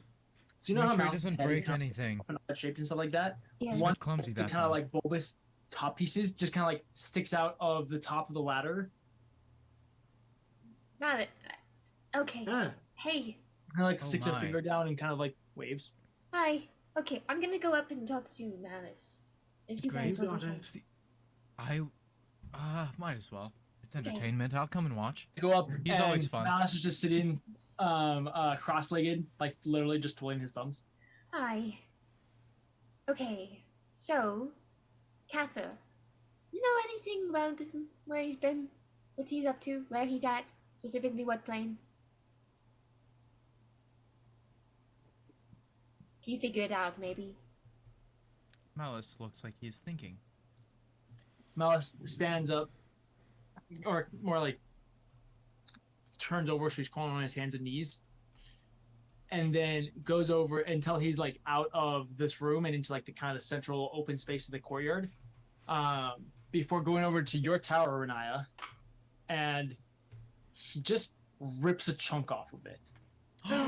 What are you That is pure rose quartz. You have no idea how expensive I these can walls were. fix that, but it's going to be. hell He to get then it back up in slowly that shapes position. it into a perfect sphere before Oh, just now I can't fix it. setting it on the wall, and some of like the bricks that like hold up the little like the columns, you know, like how the castle wall has like the little top bricks and stuff like that, like zipper teeth. Yes. Thank you. I just need some confirmation someone was understanding. He sets it on top of a couple of those, which promptly crushes some of them, but it rests. Dwarven. I'll mend it later. We can only. It's a sphere. It's a whole sphere now. We'll figure it out. Then goes over, and you guys don't see Malice like actually like cast magic very often. Like a lot of times he just kind of like has innate abilities and stuff like that. But he actually goes through the process of actually casting a spell just on a divine level, which is really weird because it's all like kind of the same motion, but it has a lot more like weight behind it. Like you can throw a lot more power into it. He throws the hips into it. You know, just gets, you know. Centrifugal force. That's how they He's like Shakira. cast spells. Shakira. does cast spells, dude. Absolutely, those hips don't lie. About 10 minutes later, as he's just been staring, or what you assume is staring, he doesn't have eyes, but you just staring into the pink void. Eventually, he kind of like comes out of it before picking up the sphere and just placing it back in the hole. It's not going to work, buddy. Just leave it to That the better not side. have We'll been figure it out. God scrying. I have a crystal ball literally prepared for this. It's in the basement. Oh. He goes back over to you, Renaya. Have you considered asking? He opens his hand, and the familiar. There's a line on my hand. Why is there a line drawn on my hand? Anyway, sorry. There's a random line on my hand that I have no clue where it came from. It's battle scars from DMing. That's right.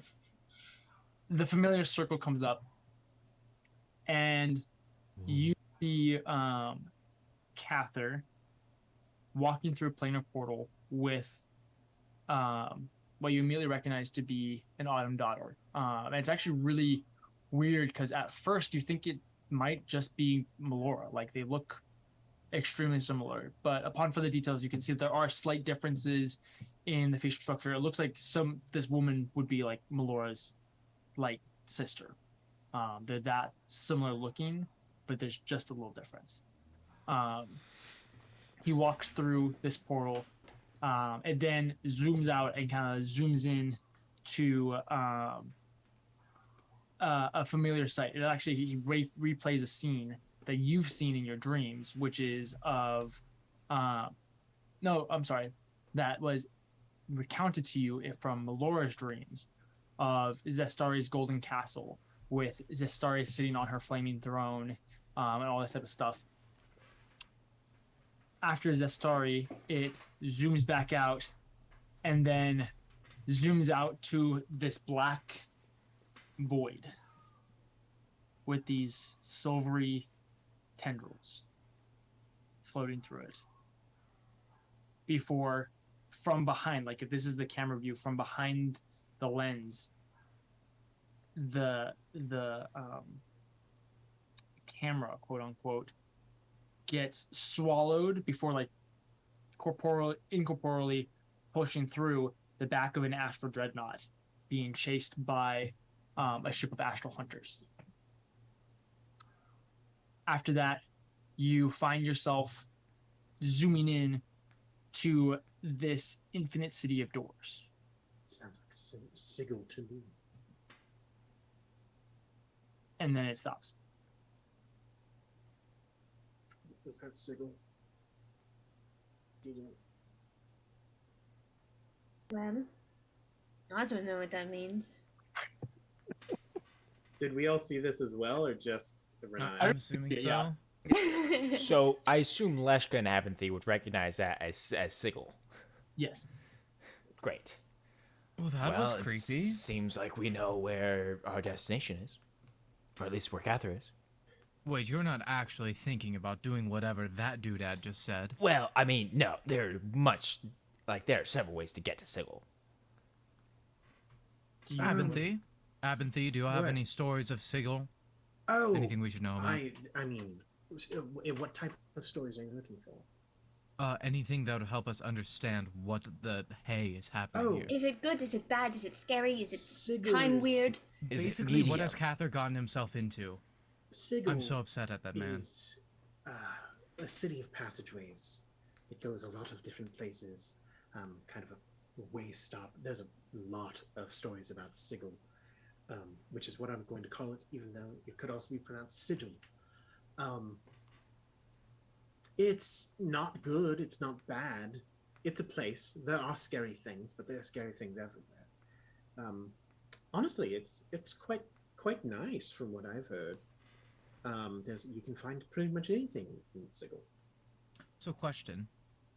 What do we think about maybe Cather has a new friend, and for some reason, he has taken a vacation to Door City, to Door Plane. Sigil. Huh? Maybe nothing's wrong at all. Maybe Autumn Daughters are showing up, but hey, sometimes it's a busy season. I'm just saying. Well, if Are we nothing's blowing wrong, this that's out of even proportion? better. Because then we can get access to whatever. If the Autumn Daughters have the connection to the Fae thing, then we can talk to Fae. You want to talk to Faye? I need to figure this out. And Edward, you know, if Cather is on vacation, you did say you wanted to relax. Could be a That's very good true. opportunity. Really? In that place? Oh, That looked like nightmare fuel. no. It's, look, the Astral Haven't you seen Dreadnought is Monsters, Inc.? besides the point. But the City Renaya. of Doors, What? Sigil. Keep Oh, going, Abinthy. don't even get me started on the hot springs. Oh, I won't, Renaya. What? This is the Right. next way Edward's ever told Aaron to shut up. Yeah. Renaya, you know that I trust you, right? Yeah. You really think that there's a problem here, and we need to involve the Fae? I don't know if there's a problem. I think it would be helpful to see Cather. I think Cather needs help, otherwise he wouldn't be in connection with Leshka about all this. And plus, like, maybe it'll help me. And then I don't. Are you like looking for something or anything that involves Fae or the astral plane or anything? No, look, I am a servant to the people, helping Athala flourish, helping displaced people find homes, Then it'll be helping a the great orcs vacation find their for home. you. I've missed our adventures. You should come with us. Are you seriously suggesting that my vacation should be taken going to the Fae? Okay, Sigil, right? But maybe the Fae's involved. Okay. It's just a lot at once. Edward, it's just like old times. The old, terrible, terrible times. What if I don't want to relive the old times? I don't either, but if I have to, I'd rather do it with you all. Wow, It that's also beautiful. It also might help with the teleportation circle snag. I know that you had talked about setting up more teleportation circles around Oclaron, and if that is a constant problem, then you may be inviting aberrations and other things to just. Are you suggesting that's going to another- Sig? Now, okay. Are you suggesting going to you Sigil would can help? fix your Now portal. That's a question too. So what has been coming through the portal? Oh, just all sorts of things. Today it was some form of aberration that tried to possess me. Interesting. Yesterday it was an elemental. A couple of days before that, it was a strange kind of yellow-skinned fellow. He seemed very confused. I did my best to send him back to wherever he came from. Yeah, so just all sorts. Well, I mean, so that might be a good place to start, actually. I mean, yes, Sigil, the City of Doors, it deals a lot with transportation throughout the plains. It could be fun. I also. Do you have, Mr. Abbott, Mr. Abbott, do you have a way to travel between the planes? Now? Like right now? Of course. I mean, within like a day's. I know, like you wizard people, like you keep like a book, right? First of all, I'm not a wizard. I am an arcanist or a mage, if you want to be general. Right. But like, do you have like a spell book that you use? Well, in a way, but I am currently only a sixth circle mage. In order to plane shift would require me to be a seventh circle. You need the more powerful stuff. I see. Yeah, that's true. Yes. That's very unfortunate. I may know some ways into various planes of existence. Just free willy-nilly casting, no. Well, DM, do I know? Malice? Do I know of somebody from the Scholar's Guide who can cast plane shift? No. No, I figured not. Well, that's like a what, 7th level spell? Yeah. 7th. Yeah. Do you think you could drop us off? He rolls his eyes. Dad, take me to school. Can you pick up my friends I too? don't want and to drive ride the us to- bus. You can Mallet. Let's see. Okay.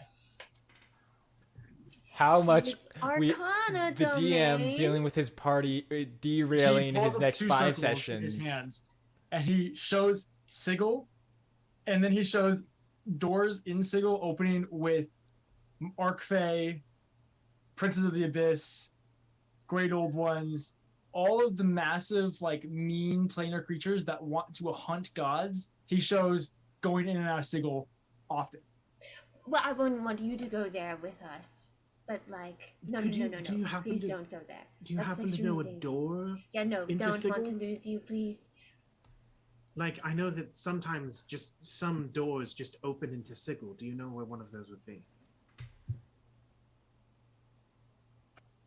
He points, or he creates another circle and shows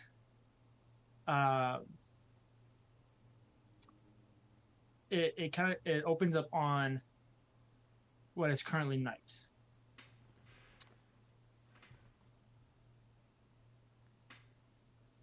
Sorry, This is impromptu, so I'm just thinking.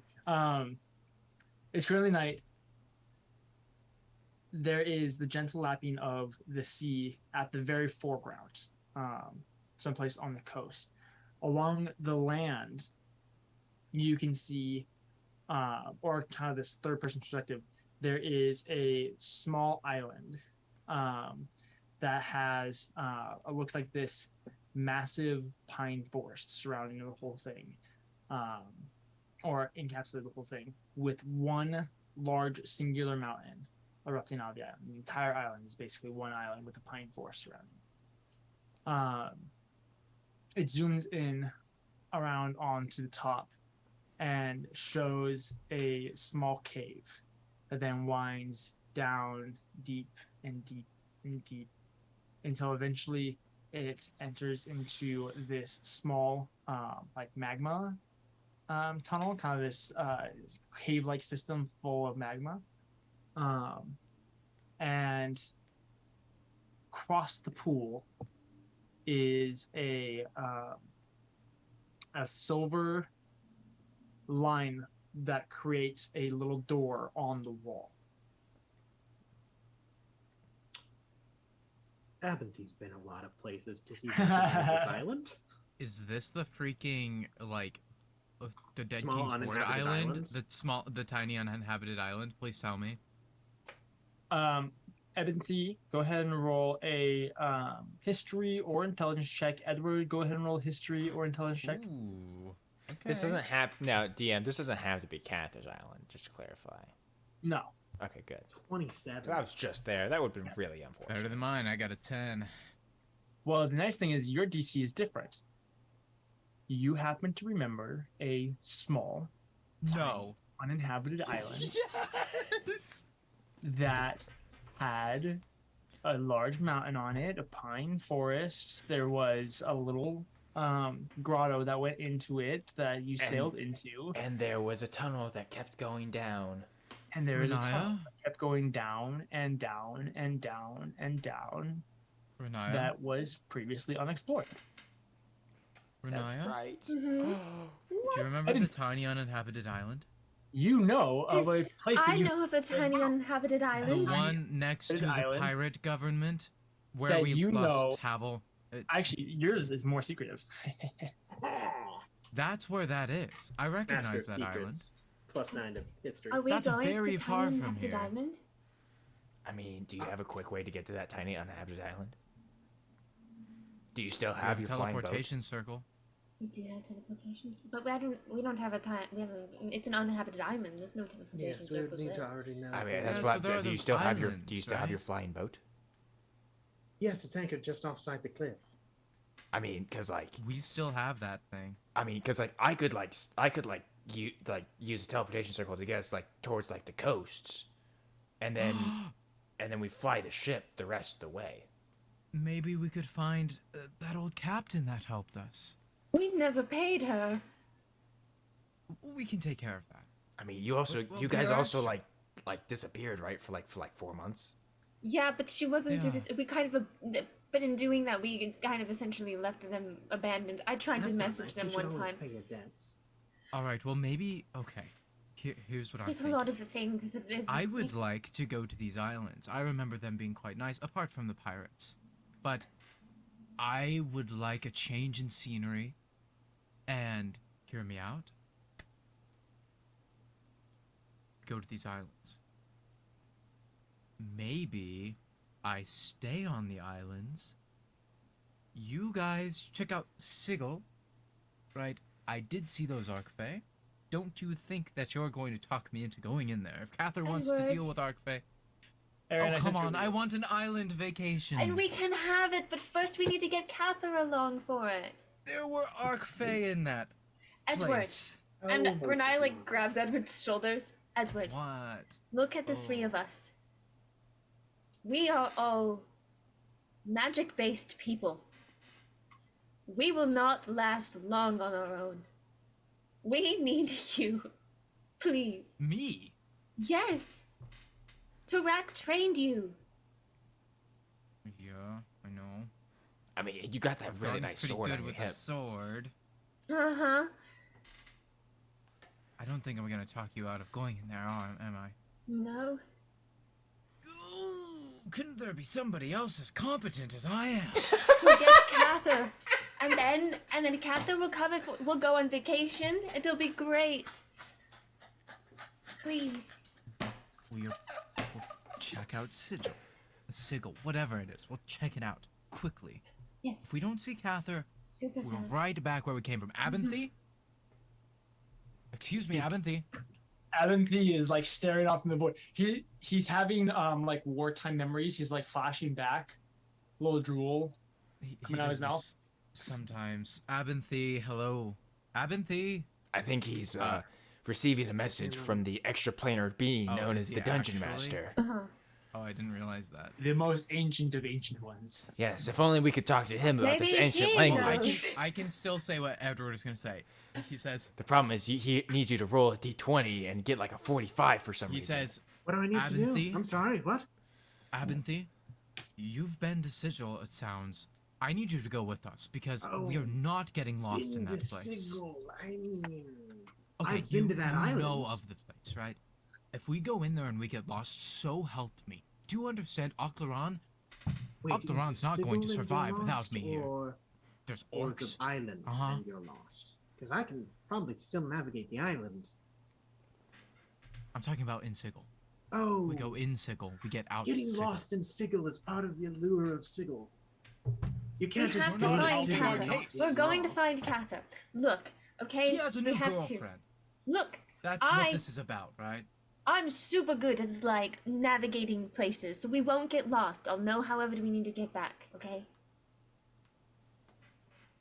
What about I Grox? believe her, Oh, sorry, I absolutely. brought him up again. I'm so sorry. I won't do that again. I'm sorry, Force what? of habit. He bailed us out a few times in the past. It's Who? whatever. You know Grotz? The demon Oh. prince of pleasure? Those Not an stories option. are real? I honestly did Not an option, okay. In Malice, wow, he can that's be crazy. our... I don't know. Anyway, should I get the teleportation circle ready? I love how much people just ignore triple wins. I'm fine with this. Am I? So I'm allowed to come along? I would like to. Yes, Actually, please come along. indeed, you know I'm the most. commissioning you to come along, okay? I will pay This will you. be great. Oh, we'll have that's a another first. arcane practitioner. We can share stories and talk Do love a good arcane story. theory and weave. Yes. I'm not I promising actually- I'll go inside, by the way. Well, I do know the island. I actually, now that I think of it, I do know at least definitely the location of that door. Although they weren't the doors that I originally saw when I was there. But I don't think that we want to go through those doors anyway. So, yes, I would love to assist you. I've been wanting to meet the members of Faith's Gambit for a very long time. Now here's a question. He looks to Edward and Renaya. Do you guys know how to navigate the ship? I've learned.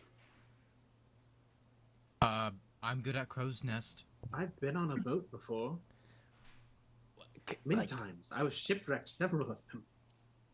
I mean, because I guess it's like an arcane boat, so like maybe Triplewitz and I can like figure it out. But like, Well, we also we have like can't- a skeleton crew. We got a key. Wait, they're still kicking? We have 3 arcane users. We have the 3 arcane users. We have a cleric, an arcana domain cleric. We have a sorcerer and a wizard. This is awesome. And they dabble And in a the bard. warlock area, and so they're there. And a bard. bard. This is great. Every We've got form like of every spellcasting class. Screw druids, right? they don't arcane. We're talking about arcane right now. Yeah. I will go, but only because I'm concerned about these Autumn Daughters running around Oclaron and nothing more. Hey, If there's Arcfey involved, if Cather had a weird vision that he's following, count me out. I just want to know that Oclaron is safe. And then I'm right back at what I was doing. I can't just vanish. Edward, Yes. can she like pulls him aside a little bit? Please go in Secrecy? with us because Lashka's great. But do you remember back with Nana when he just got totally destroyed? Oh. And I forgot. I don't know much what a about. Terrible I don't know image in my much head. about Tripowitz. Oh, but I would how did really he come hate back from for that to happen to the both of them. They I look seem very incredibly similar. frail, purposefully. They're very, very, very similar. So I can't protect them both on Does my anyone own. want a dessert quiche? Ooh, that sounds lovely. Okay, Ooh. I'll go in. If it gets dicey, I gotta go. If I die, it's a real bad deal. We're not letting that happen. Okay. I mean, You're in gonna theory, get if Catherine. any of us die, that's real bad. Do we all know that this is a bad idea? I just I'm want to make sorry, sure has we're all anyone there. died before I think except this is for me? brilliant. Well, I've died twice. Well, I am going to wow. eat.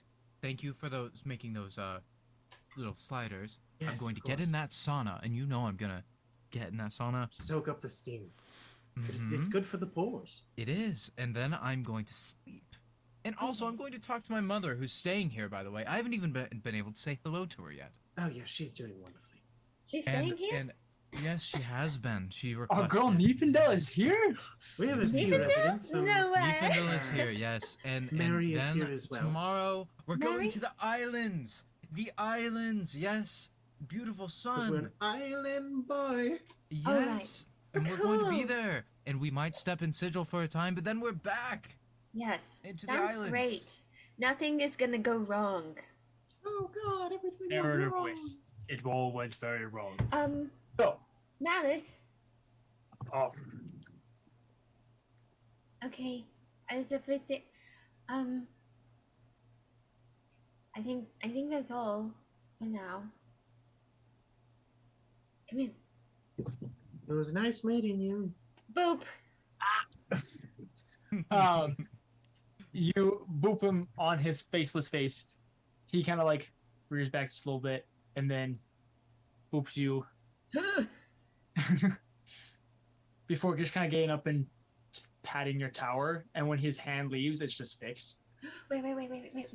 Yes. Praise the gods. Malice. Most of them I'm not a big fan, but Malice, you're all right in my book. That's big coming from Abinthy. Have you? I can't hear you. Have you found anything more other than what I found? He pulls up a picture in his hand of go ahead and roll a religion check for me. I will use this time to find a thing. Good stalling. I like it. Uh-huh. Have him roll a dice to give you time. 17. Smart. Okay. Oh, that's the one thing. 17, that's not bad. You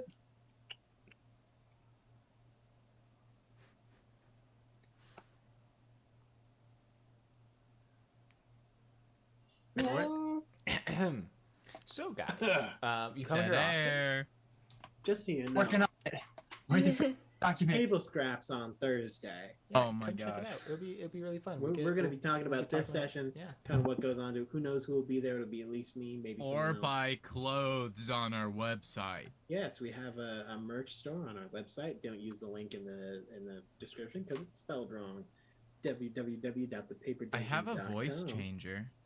Don't. I will mute you faster than you can No, breathe. you don't want me to? Oh, No. right. Don't be a dummy like me. Buy some merchandise. Don't worry, in the abridged version, all of this will be cut out. All of it. All of this. Yeah, when One we get day. around to doing that. 2 years from Um, now, when the abridged version of this is coming Yeah, when out. the campaign's after over. the channel is burned to the ground. He pulls up an image of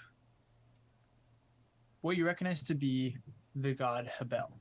It's a stock photo. It has like a watermark on it. Stop. It is this massive, looming, like very dark, like slate gray skin, with little. He has like a golden chin that kind of lines the jaw and comes up. His eyes are like each one is like a galaxy. They each are like this infinite void. He has over him like this He has like black and gold armor that adorns him. And then from that, there is a hood that comes up over him. His hands glow. This almost like hot metal, like red hot metal is what his hands glow compared to like the dark black and gold of the rest of his body. Upon his right hand, he always has resting a massive greatsword. From his shoulders, he has his two regular arms, then he has these two like astral projected arms that are coming up from the back of his shoulder blades that are constantly weaving and reweaving and casting magic and orchestrating the stars. You know him to be of the knowledge and trickery domains. And also, you know that he is the second oldest god. I know this one. Could this be the big bad? Could this be the Thanos of our story? Could this be the first look into what's really happening? In his other hand, you see a very, very familiar god. You see the cloaked, or it's not cloaked, the familiar face of Oragol, the Decaying Duke. He has his also gray skin, but more like gray from like it looks like it's decaying and rotting away, not from like that's just his natural skin color. He has his robes down from his waist below. He has his black angelic wings coming off of him. He has a couple little horns, and then he has his golden book, his book full of golden pages that he always comes with. This is one of the gods that Cather serves. Mm-hmm. He's the prime gods of the death and nature domain. Awkward. You also know that he is the original god. He's also the scummy one, isn't he? No, Ozulok's the scummy one. Oh, Wait, thank goodness. The original Oragol's god just of kinda death? there. Or like Oragol's the OG neutral god? one. Oragol's the one who ferries the souls to their respective. Okay, so he's just the delivery guy. Yeah. When you say original like, god, yeah. do you mean OG death god or just OG god, like straight up? You guys all kind of know the general creation myth.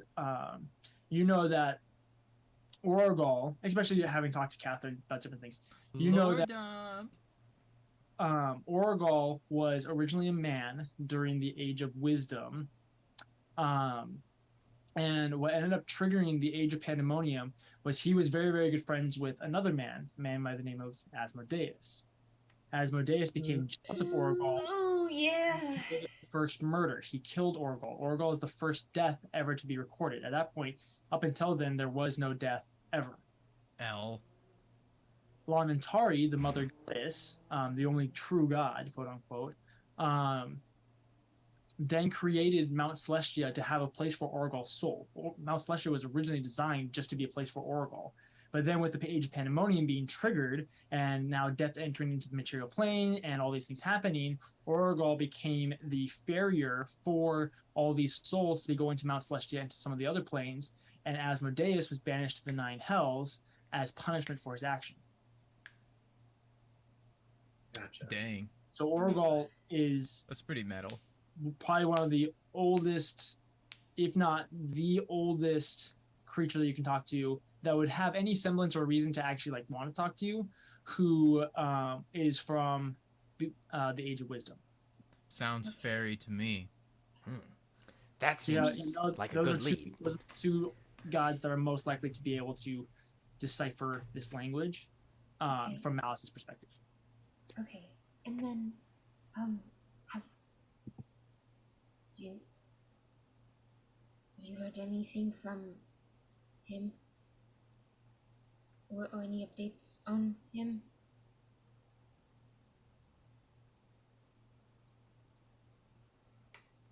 He seems contemplative for a second before shaking his head no.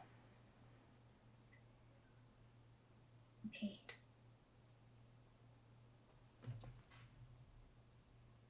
Thanks for stopping in. He boops you again. She flips him back. He then stands up and like kind of awkwardly waves at the rest of you before stepping over the wall and just disappearing behind Renaya's tower. Man, that guy's so cool. Yes, but he still Isn't he broke. cool? He still broke our little. He stone fixed it. thingies. No, he didn't fix the stone things. Look, they're still crushed. He just fixed the wall. But those are easy to repair. Those Okay, I well, can just stick okay. those back together. I'll be honest. Most gods, not a big fan of. Most of them don't like me. On the list, Malice, pretty all right. Pretty cool god. Isn't he? These sliders are also all right. I'm not a chef, but I try. Now, okay, so Renaya, so he thinks that those like that Orgal and Habel Havel. are like Sorry. two of the gods we should try to talk to about like the stuff. So we have Like, like two different gods Those and two like are a likely fae. the ones to know. Right, of the gods, like they're the only. Those are like, actually Yeah. two of the other gods that I don't mind. so that gives us some options. However, it does seem that Cather is still. It's still very important for us to try and find Cather in all of this. Yes. And Cather has connections with Oracle, so That makes Shoot, if we can find Cather, he could just talk to Orgal. Like that makes it Yeah. really easy. yeah, it would be really easy. Yeah. Yeah. So anyway, I'm gonna go maybe prep the ship. If you guys wanna, I don't know, I get ready. need to grab my things if that's all right. Nope, I'm Sana. Sorry. By all Sonning means. it up. It's up and running. Should be fully functional. Let's go. I So- make sure every day that it is, although no one ever uses You know, earlier I had to deal with bandits. The that are- unsung hero. So Earlier I had to Shout deal with out to bandits that have been janitors, man. stealing materials for the orcish wall. deciding Time to to chill. go to Sigil to Cather. We're gonna go ahead and end tonight's episode. First episode back. How'd you guys feel?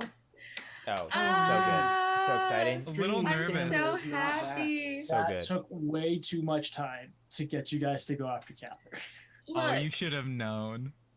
Well, Look no, at you, I'm Grant. thinking on Drew remembering things that I told him. Look, Edward, like, you know, Okay, now we got DM. other priorities than DM. Cather. Like, look, did we really need to make it any further in this episode? Exactly. Just I was set just it pulling up. my finger out, trying to Also, figure out I'm how just to saying, get you DJ, guys to this point. This Yeah, means that you you got have here. to prep And less such a for good the job. next session. Look, I said Yeah, all the I've things. had a I great said time. Oh, that. look, we're a little rusty. It's been a little We'll bit. get It's Chat been loved bad. it. Chat had It a was great great. time. It was a really good time. Shout out VC. Everybody, thanks for being here. Yeah, and thanks for all you Yes. guys on the Twitch chat hanging out.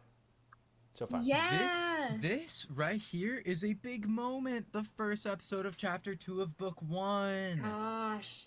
Dude, I love that's a saying Paragraph mouthful. though. 1, chapter Um, 1. Thank you guys Chapter so much 2. for watching, for hanging out. Come back next week when we get going on episode 2. Keep this trend going. We're gonna be here like almost every Monday now. It's gonna be crazy. It's like back Check to out the goes stream well. live sometime or the Discord for character art and stuff because we have new character art thanks to Lydia and it looks really good. So if you're Yeah. on podcast, Yes. check it out for real. Keep an eye out also- in September. Sorry if I'm interrupting you. No, you're good. September through October is when we'll be streaming Between the Rows, Sins of the Father. And the last episode will be on a Monday. It will be on Halloween, that October 31st. So if you aren't watching the streams that normally will happen on Wednesdays, you're going to show up and be like, yo, what's this? So stop on by on Wednesdays when we start actually streaming Between the Rows. Don't worry, I'll remind you constantly. Yes. So do that. Also, be sure to be back here hopefully Thursday night. Not confirming that time. We need to confirm that time. But hopefully Thursday night for the Triple Wits one shot. You've seen our boy Triple Wits. And also be on the lookout for our Patreon one shots that should be coming up in the next several weeks. And then, yeah, keep buying merch, keep hanging out in the Discord, keep showing up on Mondays. Tell your friends, tell your family, whole nine Tell your yards, all the dog. bugs. Make Everything. fake accounts using different emails and use them all at the same time. Yes, all of them. Um, I don't think we have anything else to say. So, Is it time? Do I get to do it? Ah! I think it's time, and I think you Oh, can, yeah, in fact, it's too do much. it. Good luck and Godspeed, Dungeoneers. We'll see you next time. Have a great night. Grant, I'm so disappointed. Oh, yeah.